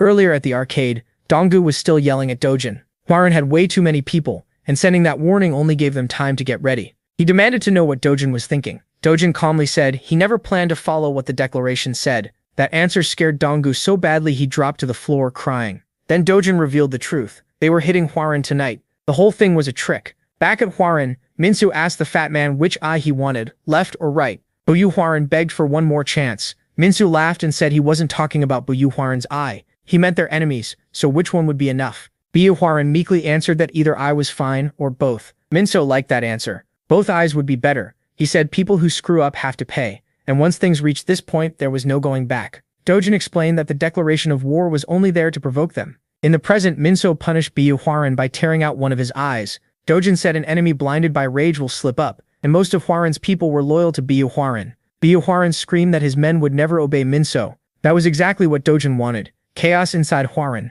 Then Min-so showed up with a sword and mocked Ba Hwarin, saying maybe he hadn't beaten him hard enough last time. As he got ready to finish it, he added that Ba Hwarin's death wouldn't matter to Hwarin at all. Min-so pressed the attack. While that happened, Dojin explained they would use the infighting to their advantage, and backup was already on the way. Then 2 men came through the window, GWI Yan and Jingu. Min-so stopped and stared, trying to figure out who they were. Elsewhere in Hwarin's dorms, students heard noise coming from the 3rd floor. GWI Yan told Jingu that help would come up from the second floor soon, so he needed to block the hallway. Then GWI Yan faced Minsu alone and said he'd handle him. Shaken, Minsu asked who he was. GWI Yan took him down with ease. Dojin said this was how they would bring Hwarin down. In another room, Ju-sang Kress, Hwarin's number 2, sat there confused when Dojin walked in. Dojin got right to it and asked where Ju Yujin was. Meanwhile, at Hwarin's back gate, Kang Wook got ready for his part of the plan. He knew this place wasn't a normal school. It only looked like an ordinary boarding school from the outside. After 6 o'clock, every staff member left and the students were on their own.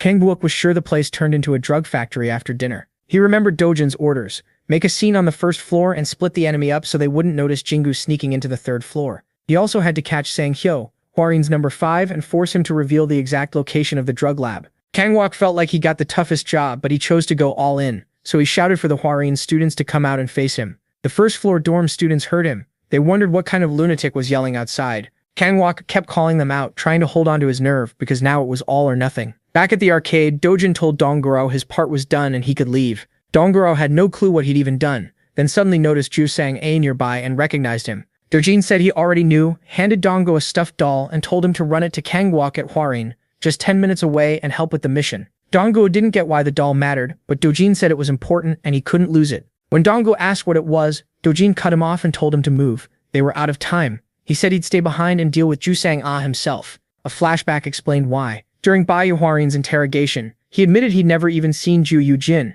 and that all orders came through Ju Sang-a. Dojin's goal was simple: find Ju Yujin and cut off Hwarin's head. Meanwhile, Ju Sang-a quietly thought things over. Back at the Hwarin workshop, Minsu stood there with a kendo sword over the students he had beaten. A moment later, GWI Yan was right in front of him. Minsu was stunned by his opponent's speed and couldn't believe he had closed the gap that fast. He reminded himself that kendo is all about controlling distance, then stepped in hard and swung a heavy strike at GWI Yan's head, the move he called the flower of kendo. Minsu froze when he realized he still couldn't hit GWI Yan. The strike had perfect power, speed, timing, and aim. In his mind, dodging it should have been impossible. Guyan said that swing was pretty dangerous, then gave Minsu credit for being skilled enough to close the gap that fast. Minsu demanded to know who Guyan was. He asked if they were from Sumin High School. Then he snapped that attacking early when they were supposed to meet next week was plain disrespectful. Guyan answered that they just picked the fastest way to deal with this.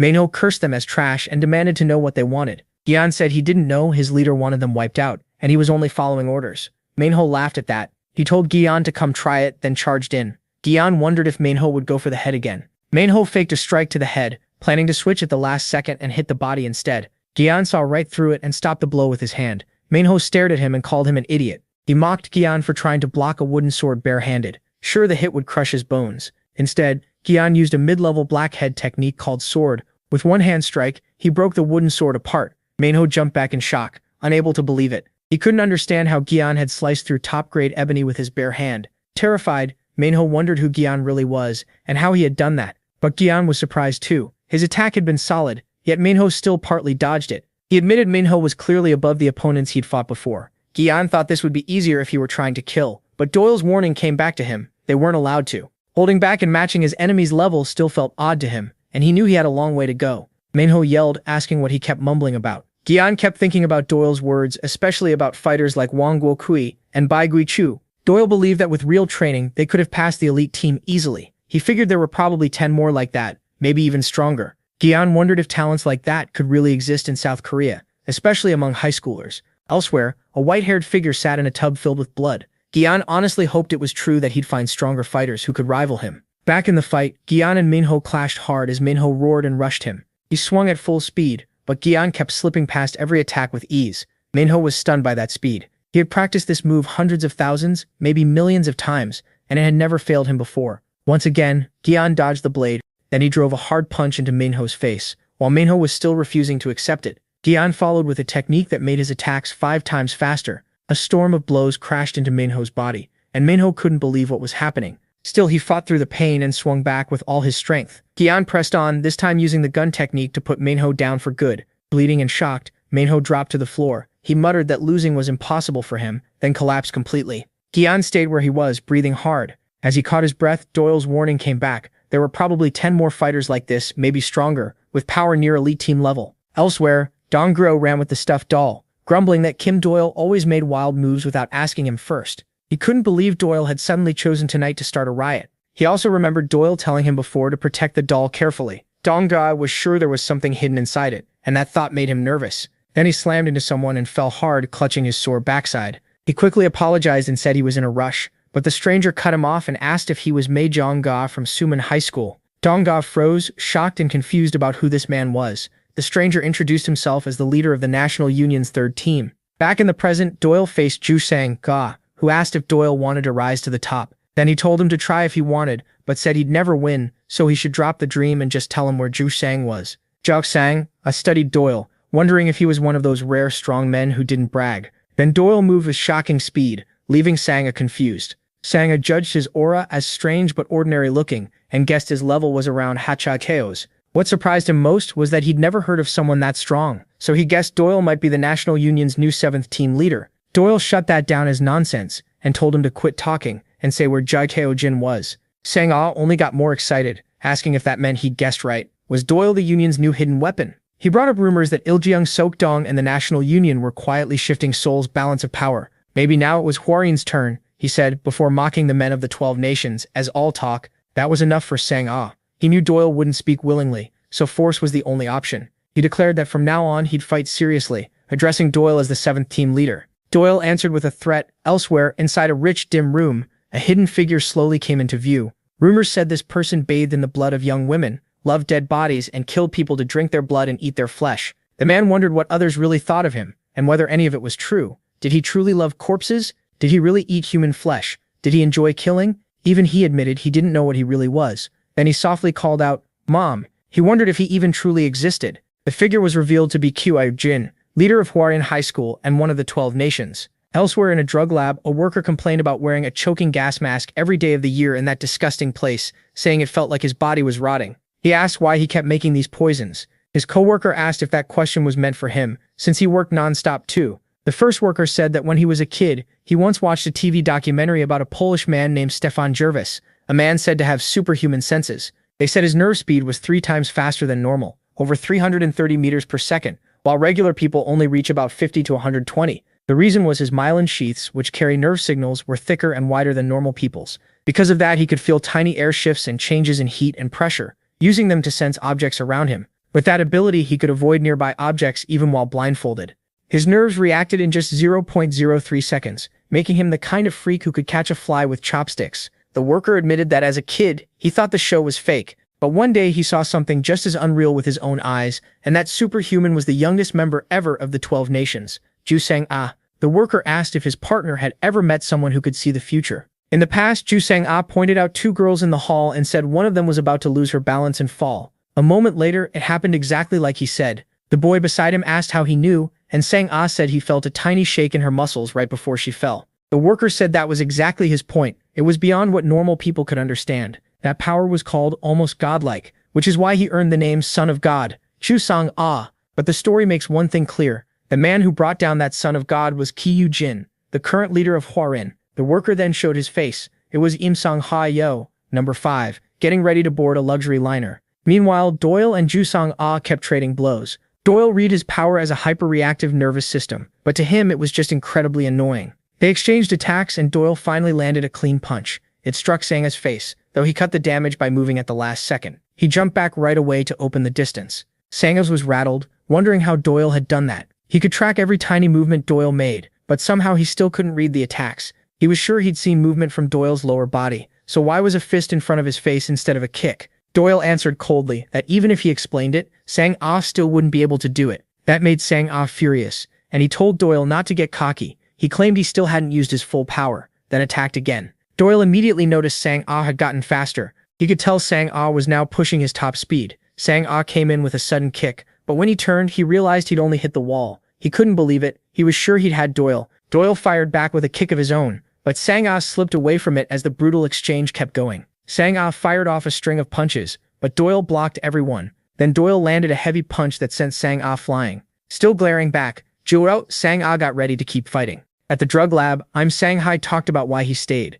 He'd never even met Qiu-jin, but seeing someone as gifted as Sang-ah was enough to keep him in that filthy place. To him, his own mind and Sang-ah's near superhuman talent were gifts from God. He said one dose of the drug that slows time could wipe out all those dull, empty hours. He remembered walking with Sang and seeing him catch a sparrow with his bare hands. Sanga complained that everything around him moved way too slowly, and Sang Hyo felt like he was living alone in a slow world. But now that slow world had become Ju Sang as hell. Even with his hyper-reactive nerves, he was helpless against Doyle, who moved even faster. Doyle mocked him for being slow. The insults only made Sanga angrier, along with the fact that he still couldn't match Doyle's speed. Since childhood, Sanga had watched the whole world crawl around him. Then Doyle smashed another punch into his face and sent him crashing to the ground. Doyle kept tearing him down, saying Sanga had probably never hit the ground before. His body always fixed things first, thanks to that hyper-reactive system. Doyle called it a curse. You can't really fear the world until you've fallen. Then he sneered, asking if Sanga was mad. He blasted him for acting hurt over his pride when they were just making drugs and ruining people's lives, calling them frogs in a well. Doyle said he'd show him the real world outside it. Enraged, Sanga charged at full speed. Doyle used the snipe technique, vanishing from right in front of him, then came back with scattershot and unloaded a storm of strikes on Sanga. Sanga was stunned. Even with his insane nerves, he still couldn't follow Doyle. That's when he realized his opponent wasn't human. A chilling thought hit him. He hadn't known there were two monsters like this. After Sanga dropped to the ground in defeat, Doyle walked over and told him to quit faking it. Then he got straight to the point. Hand over Kyujin. Elsewhere, Dong was caught off guard by what he heard, but Choi Ho made it clear he meant it. He was offering him a place in the 12 nations. Dong couldn't hide his surprise. So Choi Ho explained that his group handles contracts with the 12 nations across the country, and works to stop wars and clashes between them, so everyone can live in peace. But Ilgwang and Sukdong, two groups under those contracts, had fallen at the same time. Choi Ho said he knew Donggu was behind it. Inside, Donggu panicked. Kim Doyle was the one who had actually done all that. Choi Ho went on, saying not many people could beat both BG. Choi Ho of Ilgwang and Wang Kwak Woi of Sukdong. That's why he said he wanted Donggu as a friend. He formally explained that 2 seats in the 12 nations were now empty, and Mr. Donggu was their best choice. He told him to consider it in a good way, then slipped in a threat. If he refused, they'd blame him for the war involving Ilgwang, Sukdong, and the other nations tied to them. Donggu agreed right away, knowing this guy would never leave him alone otherwise. He still had to deliver the doll to Park Kang-wook, so he took the deal just to move on. Then he tried to leave fast, grumbling that he'd already wasted too much time there. Choi Ho let him go, then asked his companion what he thought of him. A figure stepped out of the shadows. It was Wan Hee-dong. Wan Hee-dong said he couldn't believe that guy beat Wang Kwak Woi, since he looked like some nerdy student. Choi Ho just smiled and agreed. Back with Doyle, Jo Sanga had been completely crushed. He couldn't understand how someone could kick an opponent in the solar plexus that hard when the other guy wasn't even trying to fight back. To him, Doyle was insane. Standing over him, Doyle warned that if he stayed quiet again, he'd make sure Sanga couldn't even use his hands to eat. Then he asked again in a cold voice, "Where is Kyujin?" Lying on the ground, Jo Sanga started laughing. He asked why Doyle was so desperate to find Kyojin and warned that meeting him would get him killed. He admitted Doyle's techniques were incredible and knew he couldn't beat him in another fight.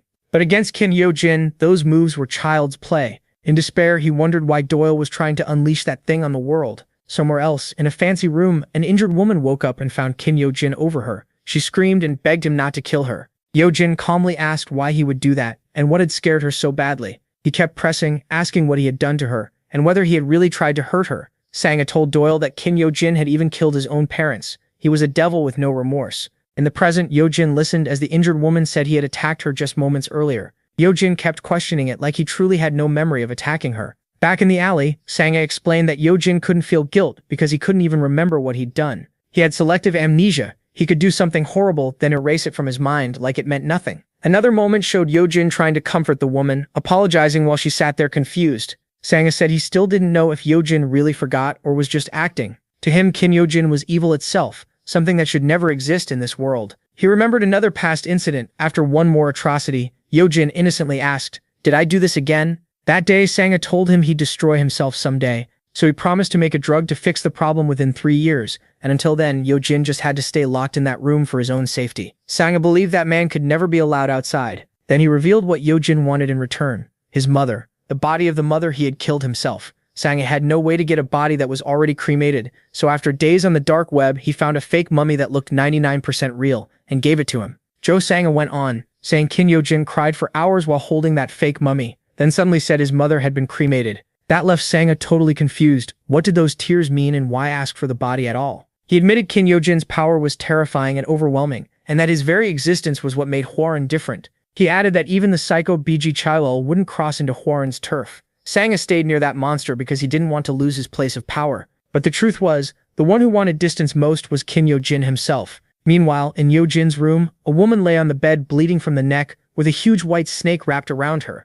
Yojin was thinking Sang-ho was late for the meeting he had set for him, and wondered how he dared break his word. Back in the alley, Sang-ho thought Doyle could never understand Yojin. Nothing in his actions or goals followed any logic. Before he could give one last warning, Doyle kicked him hard in the face and cut him off, saying he talked too much. The kick threw him into the air. He hit the ground and tried to rise, but the pain stopped him. Doyle rushed in and demanded an answer. He kept pounding Sang-ho, shouting if he wanted more, and repeating the same demand: Kin Yojin's location. Then the scene shifts to Yujin's room. In the end, Doyle got what he wanted. Sang-ho gave him Yujin's address, the Golden Palace, room 4101. Doyle moved at once, went down the hall, reached the door, shot the lock, and opened it. At Hwaran High School, Park Kang-wook stood among around 10 beaten students. He was breathing hard, thinking about his job to draw attention and split up the enemy. He was relieved things hadn't gotten as bad as expected, and no backup had shown up. He even joked to himself that maybe everyone had run off scared of him. Elsewhere, Ba Yo-hwan, the defeated rank 4, burned with anger. He remembered the mysterious swordsman saying his death wouldn't matter to Hwaran.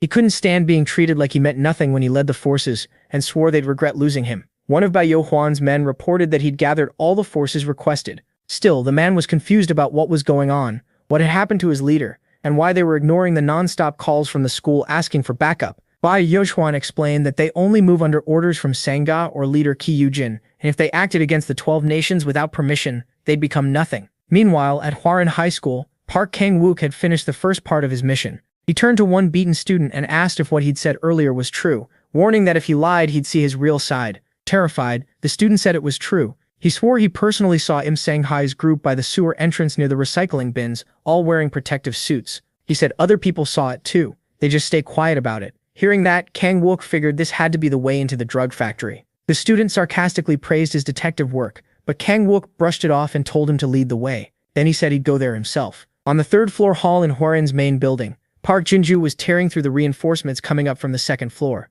He laughed like a maniac, saying this was all thanks to the brutal training in Jeju, and these punks weren't even good enough to be his warm-up. He even wondered how much stronger the immortal Park Jinju could still become. After dropping the last of them, he stood among the fallen. Then something caught him off guard. Meanwhile, Doyle reached Golden Palace room 4101. Inside were two naked statues, a man and woman holding hands, with a small marble piece beside them carved with Mom and 101. And Doyle realized Ki Yujin really had killed his parents. As he moved through the room, he muttered that the world was full of lunatics. The walls were covered in creepy paintings, including one called The Day My Mother Was Born. He also passed a fish tank with a fish stabbed by a knife inside it. Then he walked to a door and opened it, and Ki Yujin's huge white snake lunged at him. Back at Hwaran, the reason for Jinju's shock became clear. Yujin was standing at the far end of the hall. Jinju stared at him in disbelief. Doyle didn't even flinch. He blocked the snake cleanly and killed it like he'd seen it coming. Doyle stepped into Ki Yujin's apartment, remembering Sang-ho's warning that Ki Yujin was evil itself. Looking at the horrible scene, he muttered,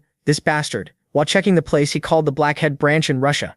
After apologizing to the operator, he made one more request: contact the Korean branch and send both the medical team and the body retrieval team. He told them to send the medics to Golden Palace room 4102. Doyle gave clear directions using a note Yujin had left for Sangha, and said the body retrieval team should wait at Hwaran High School. Back in Hwaran High's hallway, Yujin asked Park Jinju if he'd seen Jo Sangha. Jinju froze at the question. In the next instant, Yujin closed the gap at insane speed and warned that he wouldn't ask again. Then Ki Yujin struck first and shattered Jinju's hands. Jinju screamed in horrible pain, and Yujin asked again, "Have you seen my Sangha?" Far away at the sewer entrance, Park Kang-wook gagged at the smell and wondered if a drug factory could really be hidden in a place like this. He remembered the boy saying Donggu would help and that he should keep his phone on. But as time dragged on, Kang-wook started losing patience. He texted Donggu, asking where he was and if he'd gotten scared and run off. He bragged that he'd already beaten hundreds of Hwaran guys, found the factory on his own, and told him to hurry. At that same time, Donggu was sprinting towards Suman High School's entrance,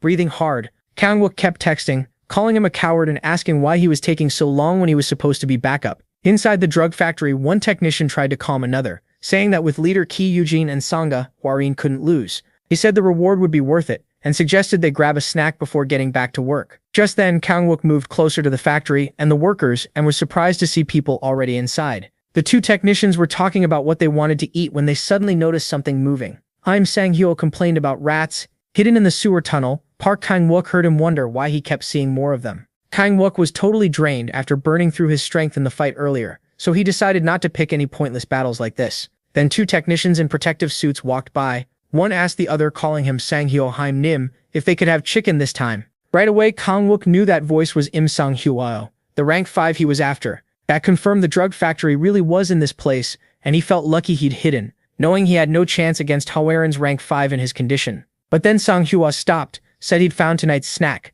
and headed straight for Kangwook's hiding spot. Kangwook was stunned. They'd found him. Sang Hua told his companion that this person would be their meal, meaning Kangwook. Meanwhile, on Hwaeren High's 3rd floor, Park Jinju faced Yujin. Jinju was shaken. He hadn't even seen the attack. Yojin wondered if Sangho wasn't at the school. Jinju stared at the calm figure before him and thought that if Sangho were here, none of this would have happened. Fear crept in as he wondered who this man was and whether someone this terrifying really existed in Hwaeren. To him, even the monster BG Chow didn't feel this dangerous. The white-haired man cut into his thoughts with a strange question. Who am I? Can you see me? Then he asked, do I exist? Before Jinju could even process it, the mysterious man hit him with inhuman force and shattered his collarbone. Jinju screamed. He couldn't even tell where the hit came from or how Yujin moved like that, almost like something not human. Standing over him, the man coldly said, you will die. Jinju couldn't believe what he was hearing. Then, oddly enough, Yujin said he could live if he begged him. Jinju refused.